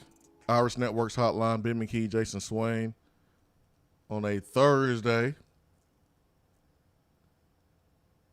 during the month of July, Hiller's giving away a free Yeti Tundra cooler with the purchase of a new tankless water heater, a free Traeger wood pellet grill with the purchase of a new whole home generator. Also, you get a pellet grill with a purchase of select new HVAC systems. Hiller's work is backed by their Happy You'll Be or Service is Free guarantee. These details are only happening in July, so customers call ASAP. Proud sponsor of the National Predators, Tennessee Volunteers, and the Swain Event. That is Hiller Plumbing, Heating, Cooling, and Electrical. It's an honor. It is an honor to be 2 out of 70, 80 players on a football team that gets to go down to Birmingham, suited and booted, private jet,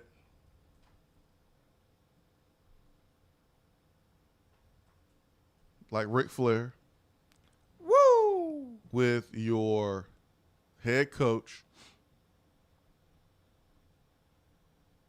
and representing an entire university. What an honor. You know, Velus Jones from old Saraland, Alabama, left home as a young boy, went to L.A., Southern Cal. Didn't work out there, transferred back to the South to Tennessee. And a year later, he's representing Tennessee. That's something that he'll never forget. He'll always cherish. Alontae Taylor. Sometimes fans question how much playing the game really means, or playing for an organization or a franchise or a school. How much does it really mean to a player? As fans, we get aggravated when the player, they don't take the same pride in the uniform that they wear as the fans, and the fans would give their freaking firstborn to be able to put on the uniform of that team. But there shouldn't be a question about Alontae Taylor, who could have went wherever he wanted to go, as he was an All-American out of high school. Wasn't like Tennessee was knocking off folks every Saturday and going to Atlanta every December to compete for SEC championships. But Alontae Taylor made a decision. Just like a lot of All-American players and good players that have multiple offers. And I think sometimes we forget that when we are overcritical or we expect players to play Superman. And we understand that it's a privilege to put on the uniform like so many greats have done before them. But we need to understand, too, that these young men, they have choices. They ain't have to come here. And Alontae Taylor, from Tennessee, is at Tennessee and stayed at Tennessee because it means something to him. It means everything to him. He's been representing Tennessee, being on the SEC Council, but now he's going as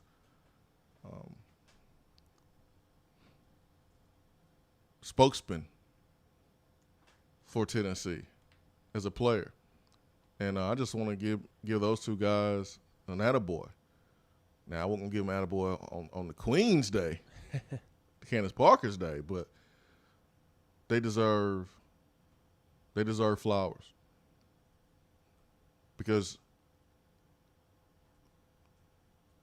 that is a calculated decision. A lot of thought goes into that decision, from coaches, from administrators, from support staff, guys like Tom Sakoyak.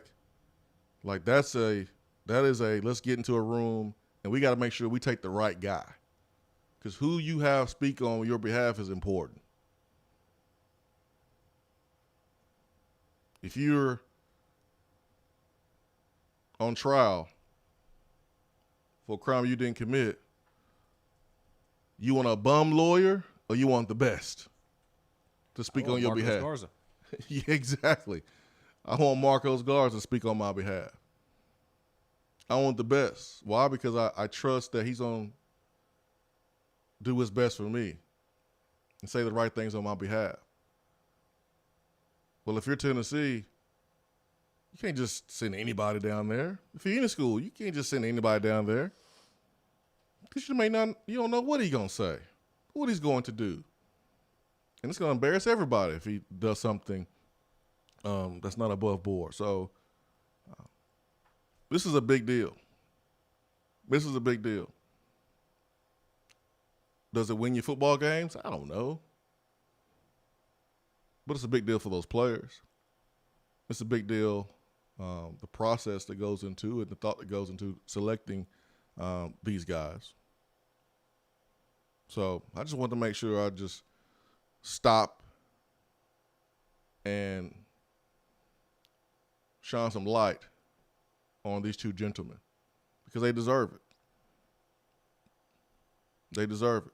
I don't know what they're going to do on the football field this year, but I do know how they've carried themselves as young men is the reason why the coaches, administrators, support staff have put their trust in these two young men.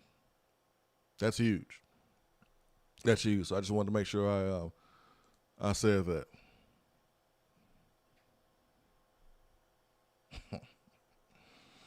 Catfish Billy says, who's going to be our next commit, Addison, Isaiah, or someone else?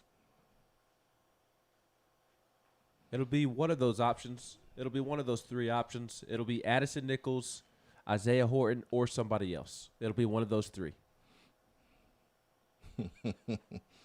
I agree, Ben. Yeah, how do you answer that question without ruining the kid's moment? You can't. Yeah, I'm not about that. We not about that. You know, we try to give you as much information as we can without ruining a young man's moment. But at the same time, Catfish Billy, this question is hard to answer without ruining kids' moment.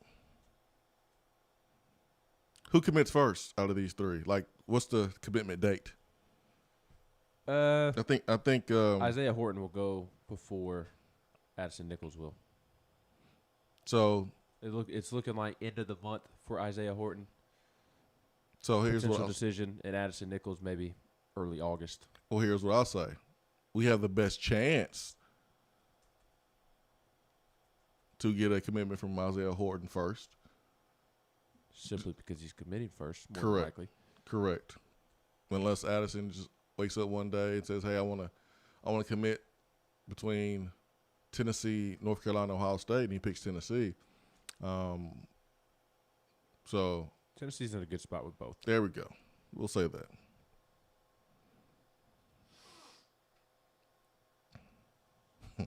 John K. from South Carolina. Why would you use Joe Burrow's Heisman in the graphic when you could just use Brett Rippon? That's the real for what? Or you can use Cam frickin' Newton, the guy that played for your school. Jesus. Cam Newton.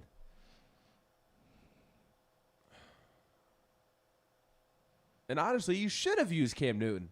Should have used Cam Newton. Because then you can pump up your guys winning a Heisman. Why didn't they just use Cam Newton? Because they're a bunch of Barners, and Barners are idiots. This is what you got to do. Watch it, man. Family reunion soon. I don't give a damn. What you should have done, if you're Auburn, is you should have called Jacob Hood. Hey, Jacob, you know that graphic we just sent you?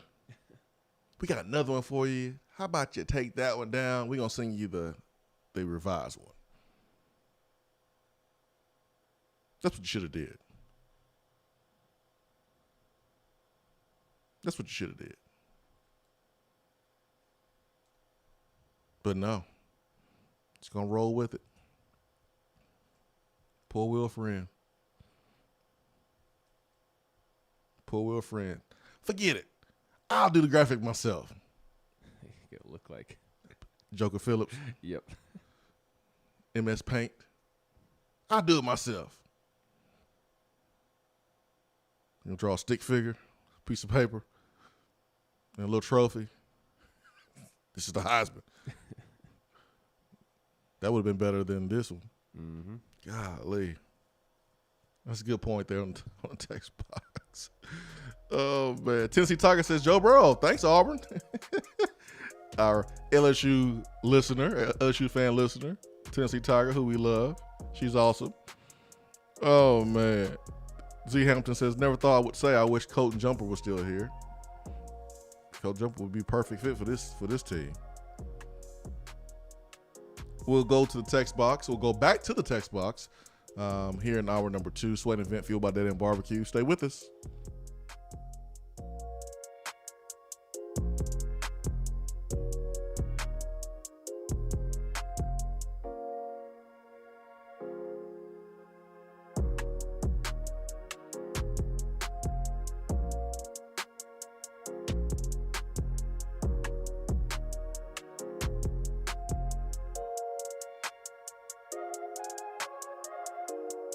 While the other guys are taking guesses, the Swain Event is taking you behind the scenes and in the huddle every morning from 7 till 10 right here. It's a new season, which means it's time to rep your team in new ways with gear from Game Time Sidekicks. Rep the Vols with every sip with a new tie-dye tumbler or bottle. They also have a new NFL Players Association product line, so you can support your favorite VFL on Sundays. Want to put your own flair on a tumbler? Game Time Sidekicks has you covered with options to add your own text or even a monogram on the back of your favorite team tumbler. To check out everything that Game Time Sidekicks has to offer, go to GameTimeSidekicks.com. Carry your team with Game Time Sidekicks. Hey there, Swain Event listeners. I'm excited to share my new Keller Williams Realty app so you can tour homes without leaving yours. Not only can you search for homes in specific areas and neighborhoods, you can also have access to real-time market snapshots on stats like average home price and days on market, plus commute times from your office, school zones, and much more. Download my app today and get the most accurate information on buying, selling, and investing in real estate in your area. Just search for the Keller Williams Realty app and click on More in the lower right-hand corner. Type in Jennifer Morris in the Your Agent search bar, then save and you're set. And as always, feel free to reach out at 865-257-7897 or email me at jennifermorris865@gmail.com. Top 100 Barbecue restaurant Dead End Barbecue is a no-brainer when you are craving the smoky flavor of quality Q. Dead End makes it easy to enjoy their fantastic menu with online ordering from Chow Now for pickup. Or if you don't feel like leaving the house, then have Dead End Barbecue delivered right to your door by Loco Knoxville or Bite Squad. Cheer on your favorite team with the best barbecue around. Check them out online at deadendbbq.com. Dead End Barbecue. The search is over. Guys, your health right now is more important than ever. I recommend Low T Center. That's where I get my levels checked. It all starts with the annual wellness exam where they do a comprehensive health assessment exclusively for men, making it quick and easy to take care of your health. And now they offer monitored self-inject at-home testosterone treatment. Most insurance is accepted. Go to lowtcenter.com now to book your appointment and make your health a priority. Low T Center, reinventing men's healthcare. If you're coming to Knoxville and need a place to stay, do yourself a favor and book a room at Hampton Inn Paper Mill, also known as the Hampton on the Hill. This award-winning property is literally in the top 5% of all Hampton Inn properties. The GM, Stephen Lawrence, is a good old local boy who grew up in the business around Knoxville. He and his staff are always available, always willing to help, and will go above and beyond for their guests. The newest Hampton Inn in Knoxville has clean, affordable rooms, flat screens, fridges, and microwaves in every room. Plus, breakfast is included in every rate. Not to mention, there's also a pool and fitness center on site. If it wasn't so close to amazing restaurants, bars, and shopping, you would never want to leave. At only 6 miles from campus, you're still right in where the big orange action is. Go to HamptonInn.com, search Knoxville, and book your room at the Hampton Inn Paper Mill or call 865-693-5400.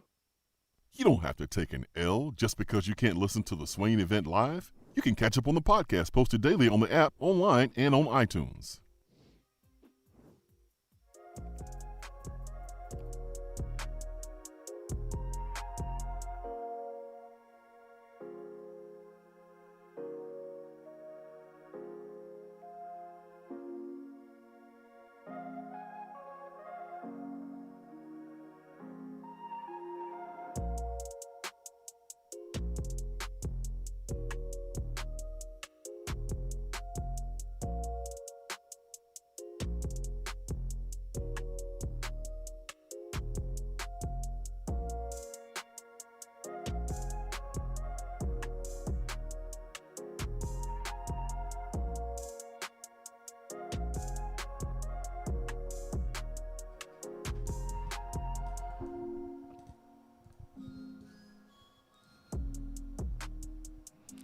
Swain Event, fueled by Dead End Barbecue.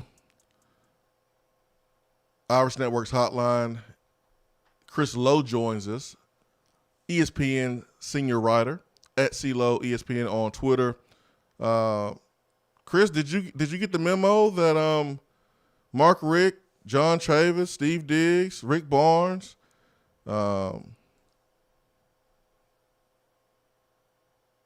George Ewart was down there at Dead End Barbecue? Did you get the memo? Well, Swain, listen, man. I've been hanging out in Huntsville for a few days. You know, some people go to Costa Rica, some people go to the Caribbean on vacation, some people go to Alaska on these cruises. I go to Huntsville to check out the shrine, where it all started for the great Hollywood Swain. Oh my goodness! And you can't forget about the GOAT. Bill Sampson there in that photo there from Dead End Barbecue. Imagine being at that table. You go to Dead End's Twitter account and you see that photo tweeted. Mark Richt was in town speaking, on the FCA tour, so to speak. And, man, what a collection of men in that photo, Chris. Without question. And my favorite was over there behind in the specialty room, in the Swain room, where we got the original number 1 wearing the orange jersey. Oh my goodness, they in VIP. Nobody ever wear that number any better for the big orange. Man, you ain't nothing. I personally think Michael Pilardi wore it better. I think so too. Who you think play for lunch here? Rick Barnes? Ben. Ben wasn't there. Hey, listen, Ben's a man now there in the local sports media. I mean, what's he not doing? Got a little radio action. He's a man. Little VolQuest action. Is he? You got him on TV. He's gonna be a TV star this fall. I mean, you talk about Mr. Multimedia. You better watch it, Swain. Your Hollywood moniker might be in trouble. No, you better watch it. You're gonna take your job. I have more of a face for radio, so I don't think I'll be on TV anytime soon. You about to take your job over there, ESPN, if you ain't soon. Brent Hubbs and ESPN might have to be in a negotiating war. Brent Hubbs. I bet you know and what? the Swain Event. I bet you Ben has already been in touch with Jimmy Sexton, and Sexton's going to be representing Ben here pretty soon. There won't be no war with me. I'll bow out. You win, Hubs, ESPN. I'm out. I'm folding. I'm out of here. I'd say Sexton's on a NetJet flight as we speak to meet with Ben somewhere, probably down in the Gulf somewhere. Oh man! Also in this photo is the great Jody Wright there from Fulton, basketball coach and athletic director. Man, just wow! What a group of men right there in that photo. And Joe, I'll tell you what, we've been joking around Jody Wright. What a great ambassador he's been, coach, or how many kids he's helped and guided and directed, not just in basketball but in life. I mean, I know several of them, well, a couple of them personally, that he's had quite an impact on. And it's great to see guys like that who are so good at what they do and good at their craft that genuinely care about the community and give back. And certainly Jody's done that for a long time there for. Chris, before we get into football, speaking of Jimmy Sexton, I wanted to ask you your thoughts on the Tony Vitello contract extension that was announced on Tuesday afternoon. There was no acknowledgement of stadium renovations in the contract. Not that there was supposed to be. Those things aren't typically in that type of contract extension. But what are you hearing in terms of potential stadium renovations to Lindsey Nelson? Yeah, well, I've been told, Ben, for the last week and a half. I mean, the contract was all but done for several weeks. I told you guys the last time we talked it was going to be about an average of 1.5. There was going to be more money for his assistants. Tony was very adamant that his assistants get a bigger pool of money for his assistants, and he did. You know, he wants to take care of his strength coach Q and Frank Anderson and all the guys on his staff. And then his salary's been set. You know, that 1.5 range for towards the end of the season. And I don't think that was ever a big deal. Tony never wanted to leave Knoxville. You know that, Ben. You have a good relationship. We cover that team. He wasn't looking for a reason to leave Knoxville. He likes living in Knoxville. And he wants to see his blood, sweat, and tears that he's put in, he and the staff put in, see it, continue to build and see it to fruition. I had heard the last week or so that there probably wasn't going to be any language in the contract per the stadium upgrades, because whatever number you put in there, if you put some type of number, how does it look? Is it used against you? Let's say it's $20 million or $25 million or $40 million or whatever it is. Let's just throw numbers out there. The Tennessee's committed X number of dollars. I mean, if you're Kentucky and you spend 50, and you're Florida and you spend 60, and Alabama spent tons and tons of money on its stadium several years ago, is that used against you? That if you're recruiting a kid that Florida and LSU and Alabama recruiting, they say, well, look, they're going to give Vitello just X amount of dollars. I think at the end of the day, the two sides agreed. Let's not put any figures in there. Let's agree that if we all, which I had no doubt that Danny White wants to see baseball continue to grow, and we know Tony Vitello does, that we're gonna work together to get this stadium up to where it's at least somewhat compatible with the rest of the stadiums in the league, because right now it's nowhere close. And I think they talked about different ways to do that, put that language in the contract. I think at the end of the day, that Vitello agreed to. That, you know what? If we're going to put whatever figure, because the figure I heard initially, guys, was 20 to 25 million. That some donors, and let's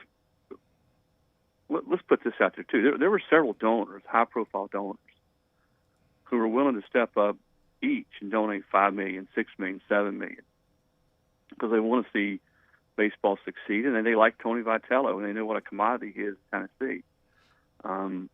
But the figure I heard in total initially was 20 to 25 million, and instead of just putting, if that was indeed the figure, putting that in the contract, maybe let's start in phases and waves. But the bottom line is, Ben, you're asking the question, is they got to start like now.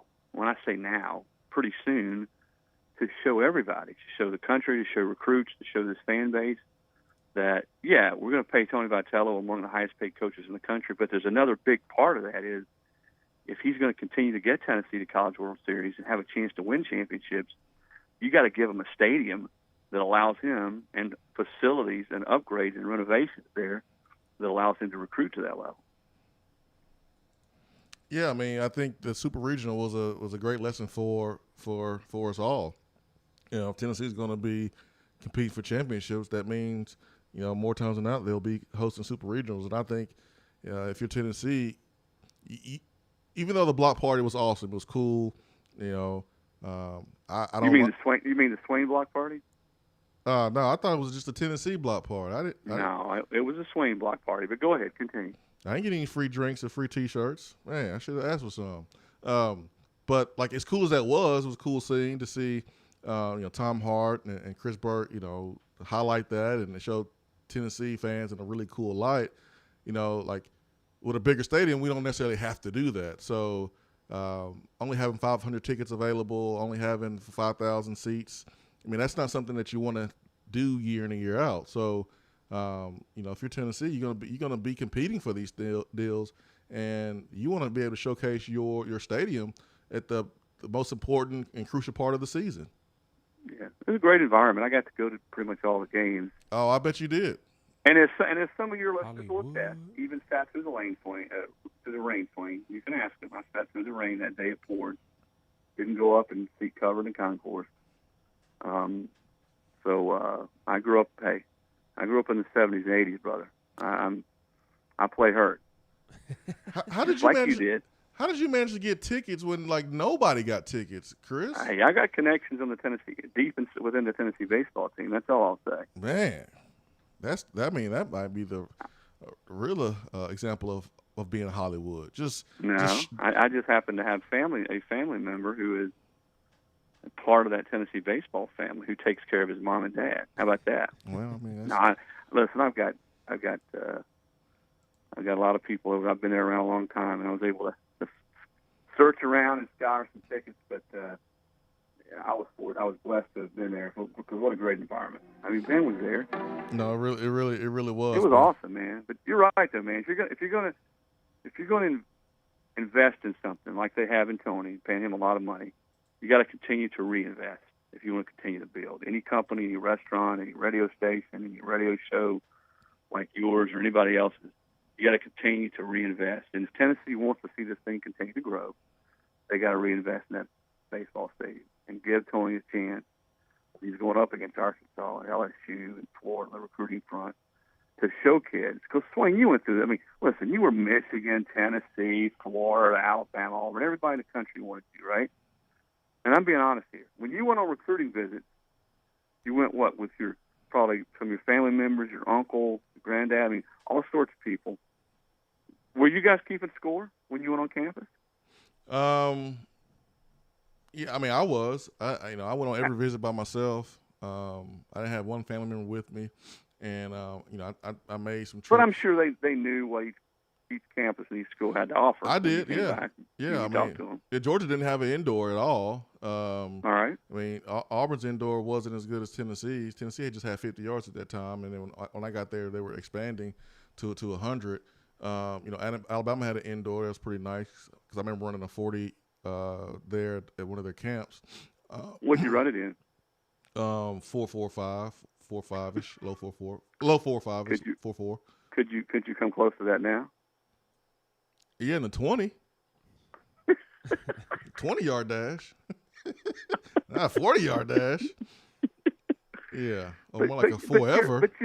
You're reinforcing my point. You kept score. You knew what you were looking for, what would help you continue to grow as a football player and as a student, as into a man. What academic facilities, academic support, practice facilities, player amenities, things that were centrally located. It's always see where Tennessee's baseball stadium is perfect. You're right there near the athlete's dorm. You're right there. Everything's located. You don't have to walk very far. Just build it up. You don't have to do exactly what Mississippi State did. But build some suites, build some patios, enhance the entrance. When I think about, you don't have to build a 12,000-seat stadium. I think about 8 would be perfect at Lindsey Nelson. Don't you, Ben? You've been to a lot of games. If you made that thing 8,000 seats, even if you had a down year, you had games where people didn't want to come and only 5,000 showed up. You build a 12,000-seat stadium, you got 4,000 or 5,000 there. It's half empty. Yep. Do what some of the basketball arenas are going to. People aren't building 18,000-seat basketball arenas anymore. They'll build building 10, 11, 12, 13. Make it a place where people want to come, and when you get it pretty close to filled up, it's a great environment. So you're right, Swain, man. You're recruiting. Kids they're keeping count. They got the notepads out, and what's Tennessee have that LSU doesn't? What's LSU have that Tennessee doesn't? And that's important. And I think in my talks I haven't really talked to Danny White about it. You talked to him, I haven't. Because again, you're Hollywood. You are the Hollywood. But I have talked to a lot of several prominent boosters. I've talked to a little bit with Tony. I've talked to several foreign players. You mentioned Chris Burke. Chris Burke is a great example of an athlete who's given back. I mean, he gave a ton of money to redo the team room, the locker room there at Lindsey Nelson Stadium. And nobody, Chris is a national baseball analyst, does a great job, but nobody wants to see Tennessee do better and continue to sustain the kind of success they had than Chris. But I've talked to a wide array of people, and everybody is on board to see this thing through. They just got to do it because they've talked about and drawn up plans and talked about redoing the stadium and what they're going to do now for a bunch of years. New administration, new sheriff in town now with Danny White. He's got pretty much an entire new senior staff. You've got some donors out there who I think are ready. They've already shown that they're ready to step up and dig deep in their pockets. Let's do it. Let's see what happens now. Let's get it done and give Tony Vitello a chance because I know he's got the chops. He's got the coaching chops to take this program to another level. He's already done that. Let's give this guy a chance to see if he can make Tennessee into a year-in and year-out baseball powerhouse. CeeLo, what was your take on seeing 9 coaches get extensions at University of Tennessee? I don't think I remember that happening. Yeah, I think that's a little bit of a taste of the Danny White handprint. I think he likes to do things all at once. I mean, some of those have been done for a while. The Barnes thing, has been done. I think Danny approached Rick about that. Listen, I'd like to extend you out. I think they tweaked the buyout a little bit in the back end, Barnes's buyout. But I think all the coaches, I think he likes doing things uniformly, likes doing things at once, announcing things at once. I don't think he likes to do it. All right, we're going to do this coach. I don't think he wants to give I don't think he wants to make it look like he's trying to give one or two sports or coaches priority over others. Now, whether you agree or don't agree with that, we know that football and basketball and baseball are all money-making sports. But I think in his mind, he wants to play for championships and compete for championships in all these sports, so he doesn't want to go out there and say, all right, we're going to get the baseball deal done. We're going to give Rick Barnes a couple more years on his contract. Okay, we'll take take care of all these rest of these sports later. I think that's part of, again, Danny's handprints on running the athletic department, that he wants to sort of release all these things and do them all at the same time and do them uniformly. Chris, with SEC Media Days next week, just kind of what storylines are you most looking forward to this year? There's some new faces in the league. I guess there always are in the SEC, right?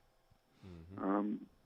But that's, Brian Harsin at Auburn is I think, an intriguing hire. What can he do there? Clearly did a really good job at Boise State. Now he's jumping into a whole different ocean in the SEC.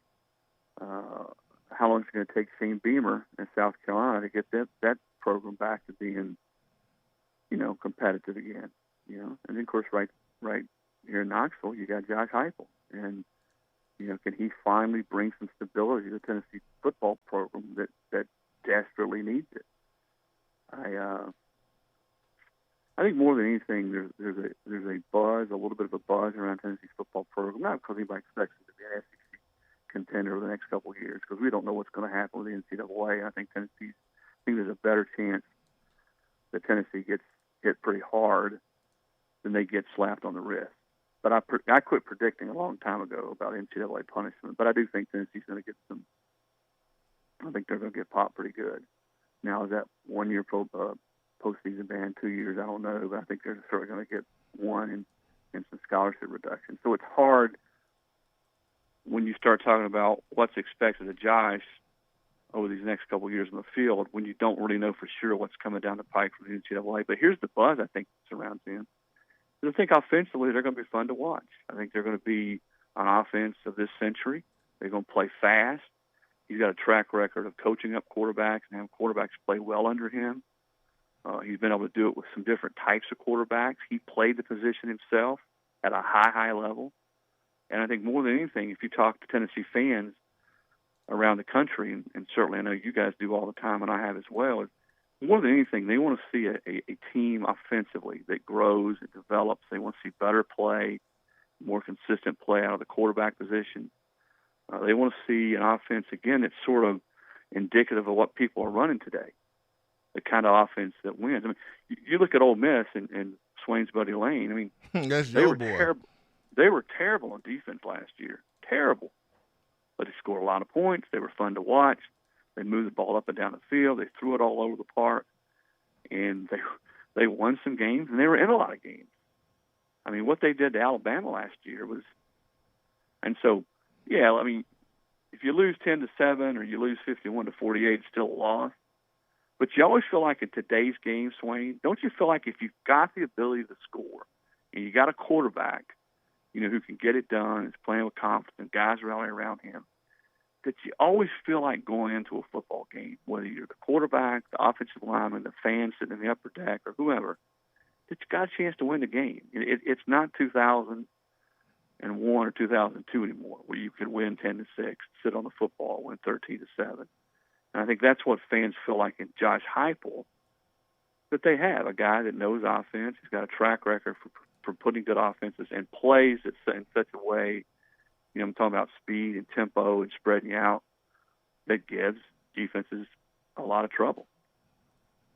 Chris, is it going to be Georgia and Alabama in the SEC championship game? I know it's July 15th, but I mean, just are you circling any team in the conference that can push either of those teams? I don't really have high hopes for Florida. I mean, how do you feel about Florida maybe pushing Georgia?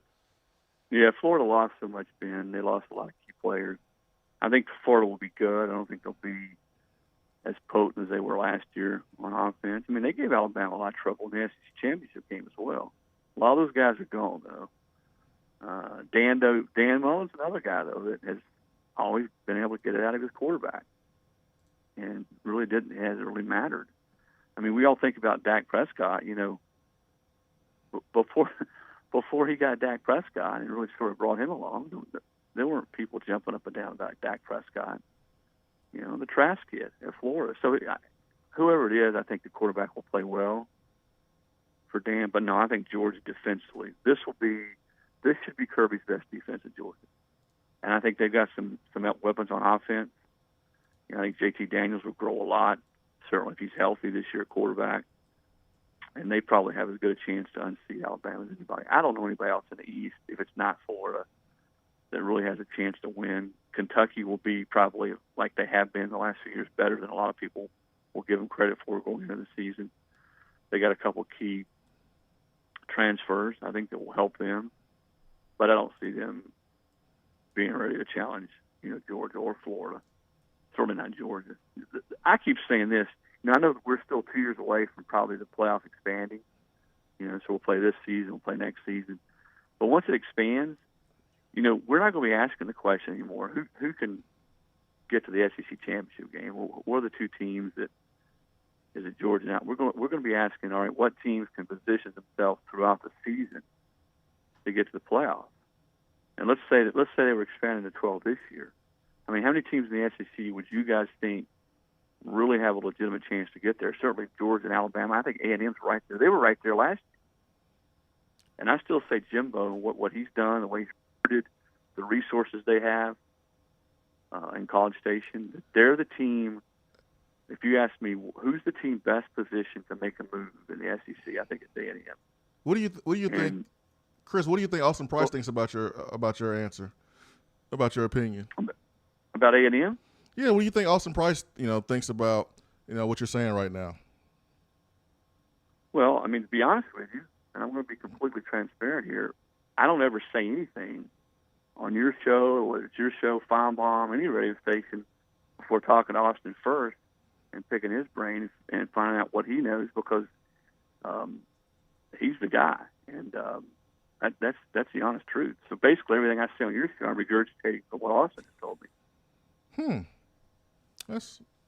Austin's pretty good at what he does, right, Chris? That's why I call it. He's the guy. Austin is joining us right now. Actually, you know what? I never would have believed that. Hey, not my first rodeo, Swain. Not my first rodeo, brother. Hey, Austin.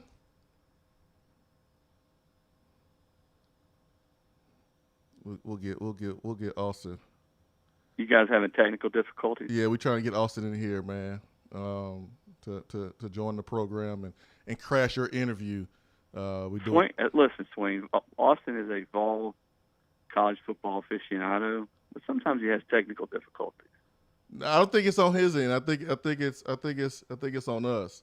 See, that's why I like you, man. You own it. You always own it, man. Yeah, I won't blame you. I won't throw you under the bus, man. You were the same way when I covered you in football. If you dropped the ball across the middle and 3rd and 8 and it was right in your hands, you owned it after the game. I don't care if guys were right in the face, if they were eating ice cream cones while they were interviewing you. You always owned it. That didn't happen though. When that happened? Dropping passes on 3rd and 8. Okay, it was 3rd and 7. Yeah, you're probably right. I probably dropped 1 third down in my entire career. Yeah, we try to get Austin come in here and crash your interview, but we'll just get Austin on our next segment, talk a little recruiting. Man, I'm always about Austin crashing my interview. It's a good day when I get to talk to you and Ben, but when I get to talk to you, Ben, and AP, all on the same day on the same show, that's nirvana, man. Yeah, we try to do it like in segment, during the segment, in show, not during the break. But I'm pretty sure it's like one button that you got to push that we, are not pushing. Well, I knew you were setting me up. Austin does a great job. VolQuest does a great job. Brent Hubbs and I go back a long ways, and now that they've added to the stable, young Ben McKee. I mean, does it get any better? Ben's crushing it, than man. that stable? Ben's crushing it. He's doing a good job. He's doing a really good job. So they got it going on. What is the water? What is in the water there down in the Huntsville, Alabama area? It's growing like Knoxville, like crazy. It's very similar, but I haven't really been down there except for picking up my uncle and bringing him back. So that's all I really know. Yeah. So you know more than me.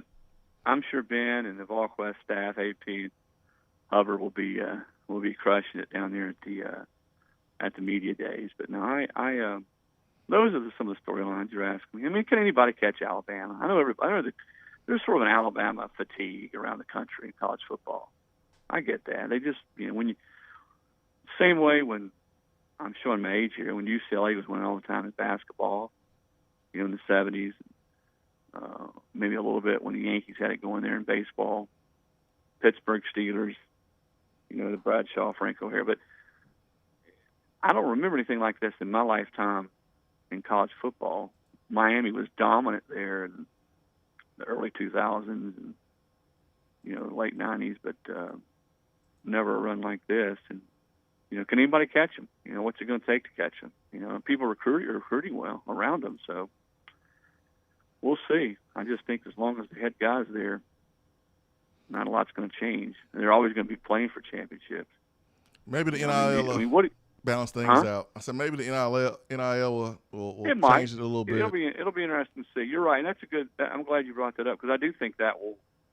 None of us really know at this point, a year from now, a year and a half from now, what that'll look like. Does it balance things out? Does it take the Ohio States and Bamas and Oklahomas and Clemson's, and does it separate them from everybody else? I mean, I don't know. But you got that, the transfer portal, and I don't know that any of us has a crystal ball to see what's out there a year or two from now in college football. But it's I do think, though, that when we go to 12 and 8, 12, certainly it's going to expand. But all that's going to do for a team like Alabama is it's going to give them a mulligan, or even Ohio State. You don't have to be perfect. And you get one of those teams in the playoff, let's say Alabama loses to, then you still don't really want any part of them, or you don't want any part of Ohio State or any of those Clemsons of the world in the playoffs. But so everybody says it's not inclusive enough, Swain. I mean, I'm interested in your opinion with 4, and I would agree with that because I'd like to see a team like a Cincinnati or Coastal Carolina or Boise State back in the day at least get a shot. But you don't think if you go to 8 or 12 that you're going to see even more SEC teams in it? I think we might have Austin on now. We do. I figured this out because and I was on the phone, and I never hung up the phone. I just joined the Zoom, and that's why there was a disconnect there with the audio because I could hear Chris the whole time. So it wasn't our fault. So it wasn't us. So it was on my end. It was on my end. And it was on my end. Oh, I'm over here. We over here freaking out like, oh my gosh, we tested this thing. I know I tested it for hours and hours and hours, and it makes me feel better though. But Chris, Austin, Chris, y'all meet. I'm glad Austin got to hear my Swain event. Things are going well at the Swain event when you can pay John Bryce his five-figure appearance fee, and then turn around and pay Chris Lowe his 6-figure appearance fee in a 1-week span. Things are going well at the Swain event. Hey man, PPP loan. All of it went to Austin. All of it went to CeeLo and Bryce. So Austin, right. I'll have lunch at that end for you, man. That's what's left. Well, but you guys also get that royalty check from George too, don't you? That end, George. I mean, I also get one from him. You guys get it as well, don't you? You and Bryce. Oh my goodness. Oh man! Hey, you know what? Maybe I shouldn't have said that. There was a time when you guys actually were like really, really real coworkers.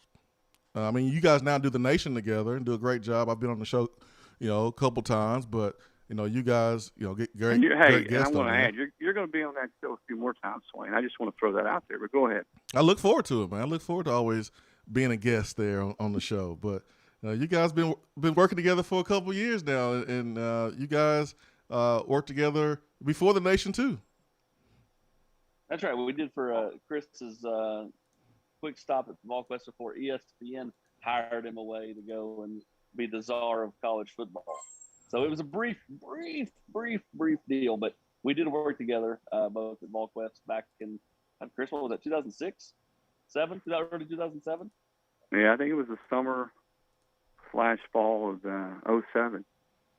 Yeah. But I still, to quote AP, to quote Jerry Green, I still consider myself a second cousin twice removed of VolQuest.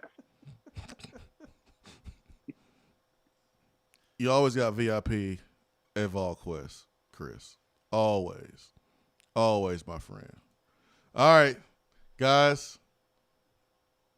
We're going to take a quick break, and we're going to get AP in here, Chris. I know you are enjoying yourself during the summer like everybody enjoys themselves, running their toes through the beach sand. I know AP on vacation as well. It seems like I'm the only one deciding to work around here. But we'll take a quick break, and Ben too. And we'll take a quick break and bring in Austin Price and talk a little recruiting. And CeeLo, man, thank you so much for your time. I really appreciate it. All right, and you make sure Austin guarantee. I want to hear Austin's guarantee on a win total this year for the Vols. Okay, and get back to me on that. Yeah, and some commitments. Guarantee on some commitments too. Austin already guaranteed that Joe Milton was going to be the starting quarterback. So no, I didn't. I'd say Austin knows, and I'd say Austin's right on that one. I definitely guaranteed it. Did you catch that comment? Yeah, Did you catch the CeeLo comment that I agree? Yeah, I think Bryce thinks Milton's going to be the quarterback. CeeLo, I caught his comment. So I mean, hey, I mean, that might tell you guys something if you're listening. CeeLo, man, thanks so much for your time. I appreciate it. All right, absolutely. You guys have a great day. All right, you too. All right, we'll take a quick timeout, and we'll get the man in here, Austin Price, talk all things Tennessee football, recruiting. Tennessee's been on a run, and is that run going to slow up anytime soon? Big time player from the state of Georgia released his top 3. Tennessee is in it. We'll discuss that with Austin Price as we come back from break. Swain Event, fueled by Dead End Barbecue.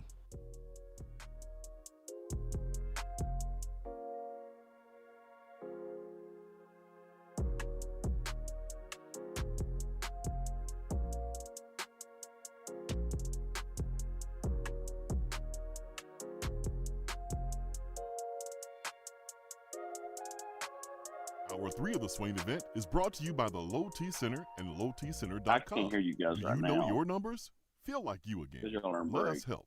It's a new season, which means it's time to rep your team in new ways with gear from Game Time Sidekicks. Rep the Vols with every sip with a new tie-dye tumbler or bottle. They also have a new NFL Players Association product line, so you can support your favorite VFL on Sundays. Want to put your own flair on a tumbler? Game Time Sidekicks has you covered with options to add your own text or even a monogram on the back of your favorite team tumbler. To check out everything that Game Time Sidekicks has to offer, go to GameTimeSidekicks.com. Carry your team with Game Time Sidekicks.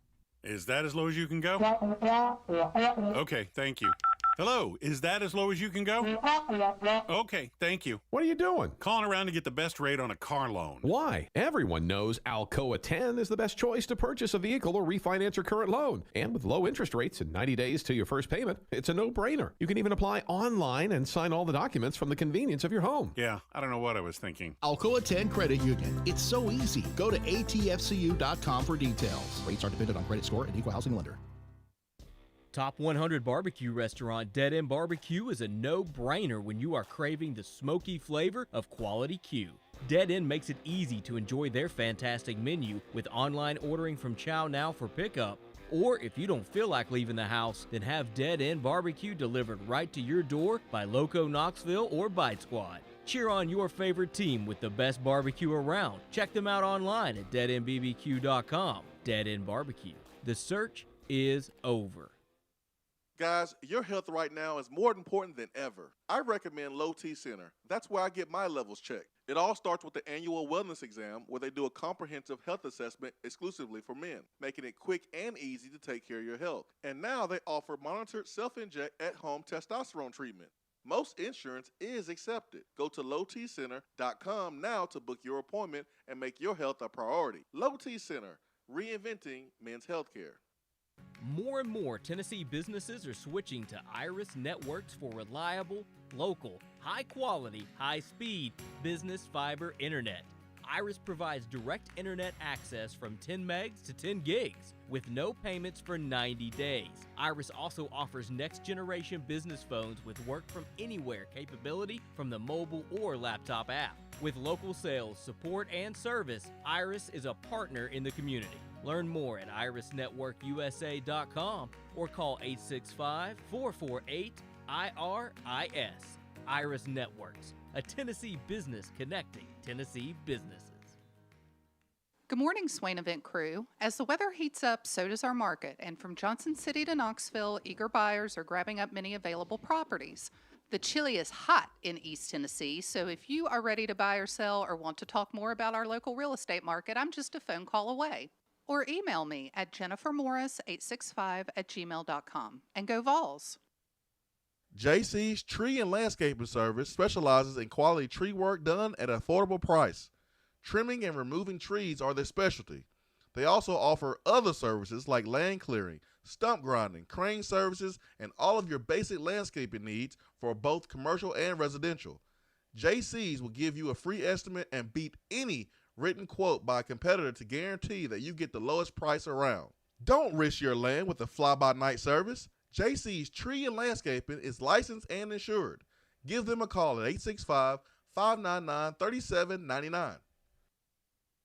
Home service problems occur, even at the most inconvenient times, like during a health crisis. And Hiller is always here to help you 24/7. As people are social distancing and staying at home on workdays, it's an easier time to take care of home maintenance items that you feel are necessary.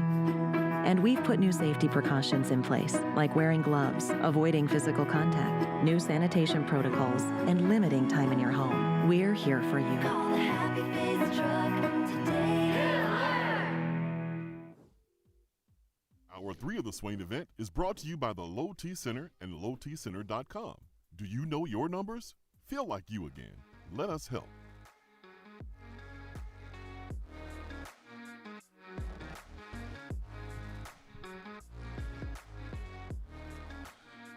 Swain Event fueled by Dead End Barbecue, and we're joined by Austin Price of VolQuest.com. He joins us here on a beautiful Thursday. His time is brought to you by Jennifer Morris with Keller Williams Realty. AP, again, good to have you on with us. But, man, officially want to tell you good morning. Didn't get a chance to do that last segment.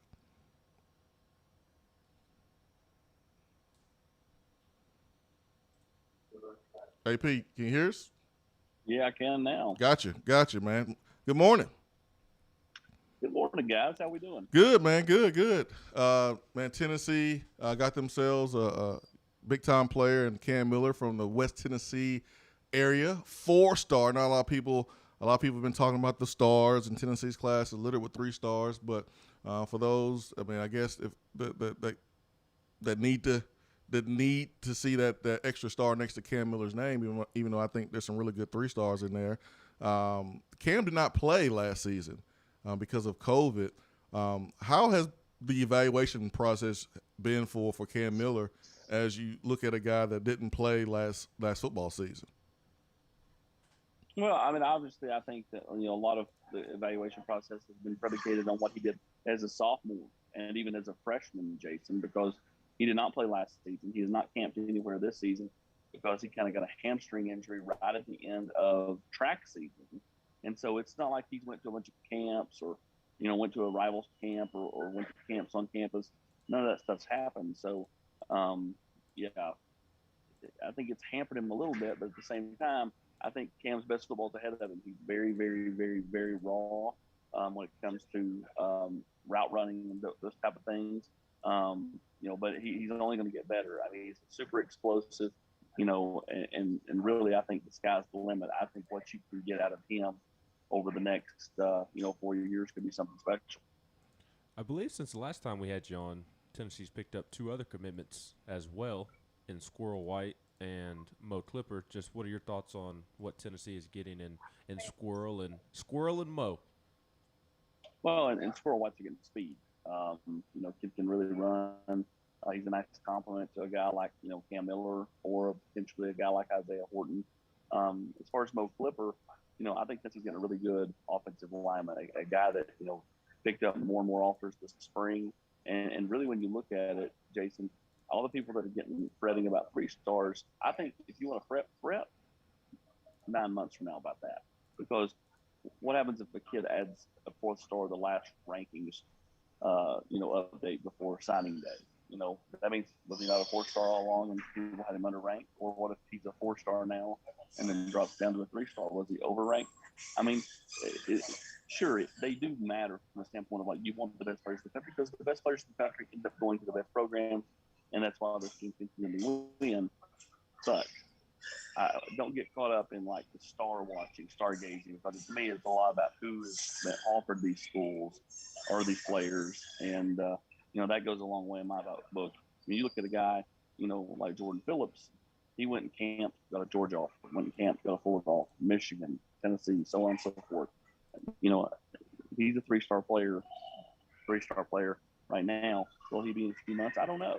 Maybe he goes to 4 stars. But here's what I do know is some of the teams you're trying to beat offered him and did so in June after watching him camp at their camp.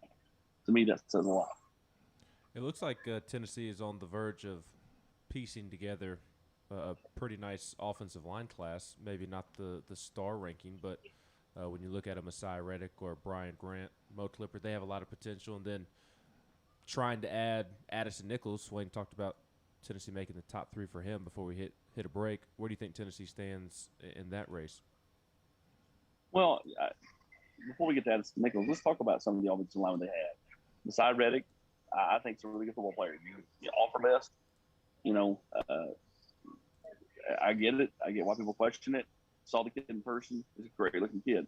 Brian Grant, I really was a head-scratcher for me. But then I talked to multiple coaches that were at the FSU mega camp. They said the kid showed great feet, was really, really good.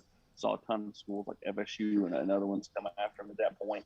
And then he came up to Tennessee, visited, did a private workout for the staff on an unofficial visit, and Tennessee fell more in love with him. So, again, it's about finding what fits your offensive philosophy and scheme. And so I think Tennessee's done a nice job of that early on with these offensive linemen that they've taken. To me, the most important recruit on the board, I've said this now for several weeks, is Addison Nichols. Because, if you've added Cam Miller, if you add Addison Nichols and Isaiah Horton, the whole scope and viewpoint of the class totally changes because you're adding 3 top 250 rated kids. Addison Nichols is a guy you can't lose. You lost Tate Rowledge. His dad peeled the sticker off the truck. At one point, you lost Cade Mays. You can't lose Addison Nichols. Again, his grandparents live on the same street as Rick Barnes. He's grown up going to Lawton's drugstore, knows Miss Ruthie behind the counter over there, that does all the cooking. There's too many ties to lose Addison Nichols. And I think Tennessee's in a phenomenal spot there to land Addison Nichols. And if they do, you're right. They've done a nice job with this offensive line class. And maybe they're done, maybe they're not. I think a lot of it depends on, who else may want to come. But I think what you've done is if you get Addison Nichols and Isaiah Horton, you've stabilized the class. You've got your marquee quarterback in Taven Jackson and a couple of receivers and a nice offensive line class. And then go play some football. Show a little spark on the field, and then let's see who else may take a look at you, and what goes on this fall. Because you still are in it with Joshua Josephs. You're still in it with Walter Nolan. You're still in it with several players, that can really help this class going forward. Austin, you mentioned Walter Nolan. How much do you think Tennessee is in it? Being in the top 5 is a victory in itself, but what matters is closing the deal. And listen, it may benefit Tennessee later down the line if Tennessee comes in the second and Walter Nolan is unhappy at the place he's at and decides to transfer. But you can't count on those things. You would rather get him now. But where is Tennessee with Walter Nolan, the best player in this class in the entire state, one of the best players in the country? Well, for Walter, best thing that Tennessee can have happen is him continue to push this thing back. Remember you had the tweet that he's ready to end it and all that stuff and commit. Well, then since he's been out of the top 5, he's kind of slowed back down a little bit. He kind of got, I think, a little happy on that Florida visit. It was his first visit ever. And I think, and all these schools know what they're doing. They show well. And so we'll see. I think Tennessee's in it. Are they top 2? I don't know. Top 3? I don't know. I know that they were out of it 2 months ago, and now they're back in it thanks to Rodney Garner. And to me, it'll be interesting to see where he plays high school football this season. It ain't going to be in Memphis. So, does he end up in East Tennessee like it's been rumored? Does he end up back at IMG? That's something else that's out there. It will be interesting to see where he plays. And so I'm interested to see kind of how this goes. Does he do something in August? Because if he does, I think Tennessee's chances are not great. If he doesn't, then I think Tennessee's chances drastically improve. It's kind of like the Jay Hardy thing. I've not heard anything about Jay Hardy. Maybe you guys have. I always thought if he goes to JUCO, the chances of him ending up back at Tennessee dramatically increase versus, him not going to JUCO. Austin, outside of Joe Milton, is Juwan Mitchell going to be Tennessee's biggest impact of the new additions of transfers? Well, you look at production at Texas. You look at position of need being linebacker. One would imagine that he could be. I could argue that there's going to be several of those guys that are big additions. I don't think this is going to be something where just a couple of those guys have an impact. I think Tennessee's bringing in all those players that have a significant impact. Can Brandon Turnage beat out Warren Burrell or Alontae Taylor to be a starting corner, or can he be the nickel and play? Because let's face it, this college football, everybody plays basically a nickel all the time. What happens with Javonte Payton? What happens with several of these additions? As far as pure look, Dejon Terry or DJ Terry is what they call him. It looks as good as any player on Tennessee's team.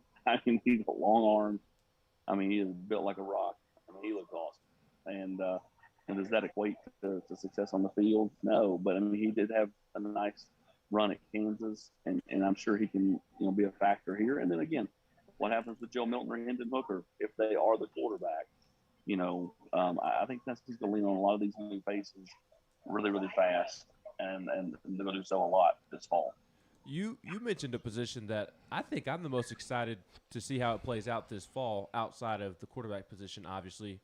But that corner spot opposite of Alontae Taylor, assuming Alontae starts at one of those corner spots. It could be Brandon Turnage, it could be Kamal Haddon, it could be Warren Burrell, Kenneth George Jr. I think that spot is the one spot I'm most intrigued about entering fall camp, and even the safety position, just the DBs as a whole, because you assume Jalen McCullough, Trayvon Flowers starts at safety. But Terrion McDonald, I think he's a guy that's coming on strong. And then now you got big old Cayman Marley back there. I'm really fascinated by that DB room and kind of seeing how different spots in the secondary fill out, because I would assume that Theo Jackson starts at nickel.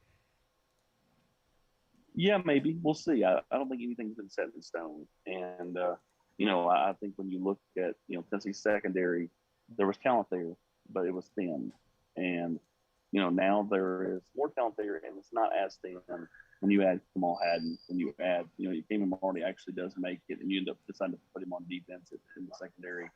When you add Brandon Turnage, there are a lot of really quality players at places like Alabama that just want to play, and that's why they leave. Now, is he going to be another version of Alvin? Whereas, Alvin was going to play on defense and wanted to play running back, so it's a little different. But Alvin was also going to be, having to battle it out with the 4 or 5 other really talented running backs. Same thing with Brandon Turnage. Turnage, unwilling to wait his turn, wanted to play more right now. Does that affect, kind of where, how things go? How motivated is he? Because I think in his mind, he's coming here, going to ball out and go to the league. I think that's part of the decision to leave Alabama was to go somewhere else, start, and go to the league. So, being a contract year, for any of these guys, whether it be a Cade Mays, Brandon Turnage, or whoever, how quick do they, or how quick do they ascend, and how well do they play early on? To me, has a big determining factor on, how the secondary shakes out with guys like Haddon, Turnage, Warren Burrell. I think Warren Burrell has really improved a lot over the last, 300 days or so. How much? I think time will tell. But the people that are going to pencil in some of these transfers, Warren Burrell's not going away. Much like the fact, while I agree, Joe Milton does things that the staff really, really likes. Mm-hmm. I think hitching your wagon to any quarterback prospect at this point is probably an overstep, because I just feel like they all have their bugaboos. Joe Milton's going to prove he can mentally handle it, and I know I'm taking Ben's question and turning it somewhere else. But Joe Milton's got to prove he can mentally handle it. Harrison Bailey's got to be quicker, more decisive, better leader. And Hooker's got to be able to show he can push it down the field. Brian Mallard's got to be not all over the map where he's, making his band play 1 minute, making the other team's band play the next.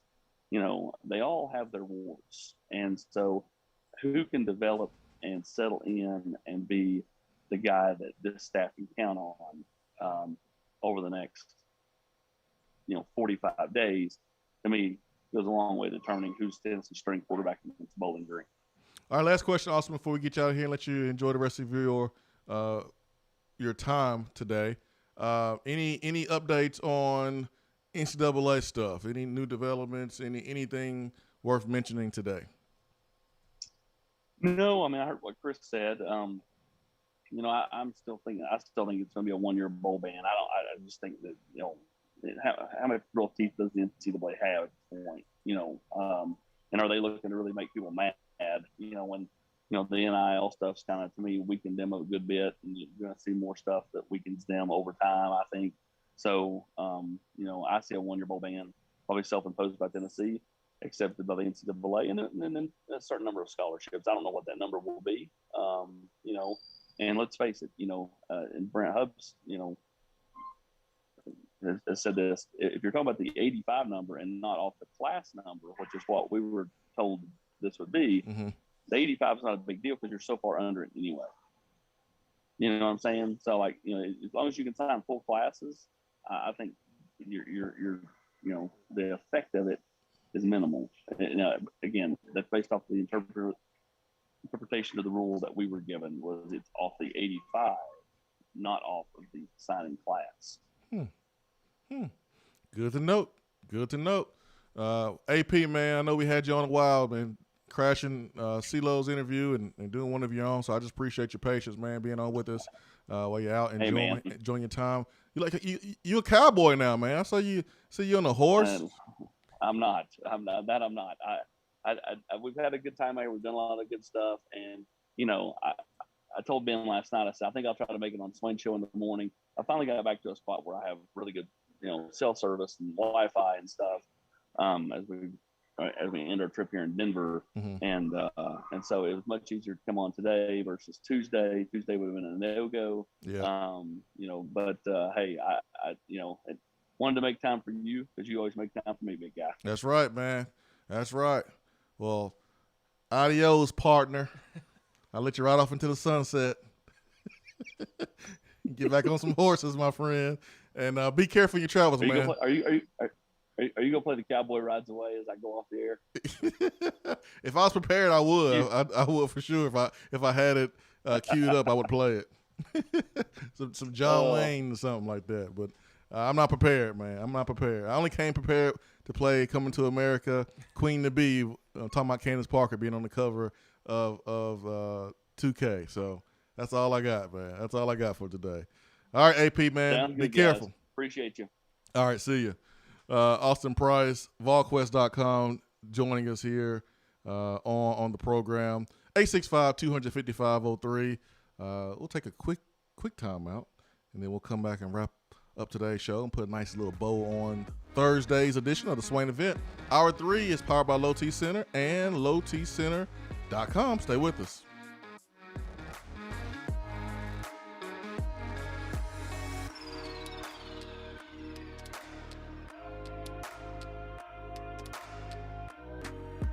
Center and lowtcenter.com.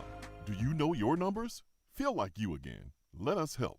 It's a new season, which means it's time to rep your team in new ways with gear from Game Time Sidekicks. Rep the Vols with every sip with a new tie-dye tumbler or bottle. They also have a new NFL Players Association product line, so you can support your favorite VFL on Sundays. Want to put your own flair on a tumbler? Game Time Sidekicks has you covered with options to add your own text or even a monogram on the back of your favorite team tumbler. To check out everything that Game Time Sidekicks has to offer, go to GameTimeSidekicks.com. Carry your team with Game Time Sidekicks.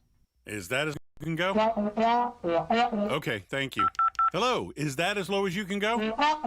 Okay, thank you. What are you doing? Calling around to get the best rate on a car loan. Why? Everyone knows Alcoa 10 is the best choice to purchase a vehicle or refinance your current loan. And with low interest rates and 90 days to your first payment, it's a no-brainer. You can even apply online and sign all the documents from the convenience of your home. Yeah, I don't know what I was thinking. Alcoa 10 Credit Union. It's so easy. Go to atfcu.com for details. Rates are dependent on credit score and equal housing lender. Top 100 barbecue restaurant Dead End Barbecue is a no-brainer when you are craving the smoky flavor of quality Q. Dead End makes it easy to enjoy their fantastic menu with online ordering from Chow Now for pickup. Or if you don't feel like leaving the house, then have Dead End Barbecue delivered right to your door by Loco Knoxville or Bite Squad. Cheer on your favorite team with the best barbecue around. Check them out online at deadendbbq.com. Dead End Barbecue. The search is over. Guys, your health right now is more important than ever. I recommend Low T Center. That's where I get my levels checked. It all starts with the annual wellness exam where they do a comprehensive health assessment exclusively for men, making it quick and easy to take care of your health. And now they offer monitored self-inject at-home testosterone treatment. Most insurance is accepted. Go to lowtcenter.com now to book your appointment and make your health a priority. Low T Center, reinventing men's healthcare. More and more Tennessee businesses are switching to Iris Networks for reliable, local, high-quality, high-speed business fiber internet.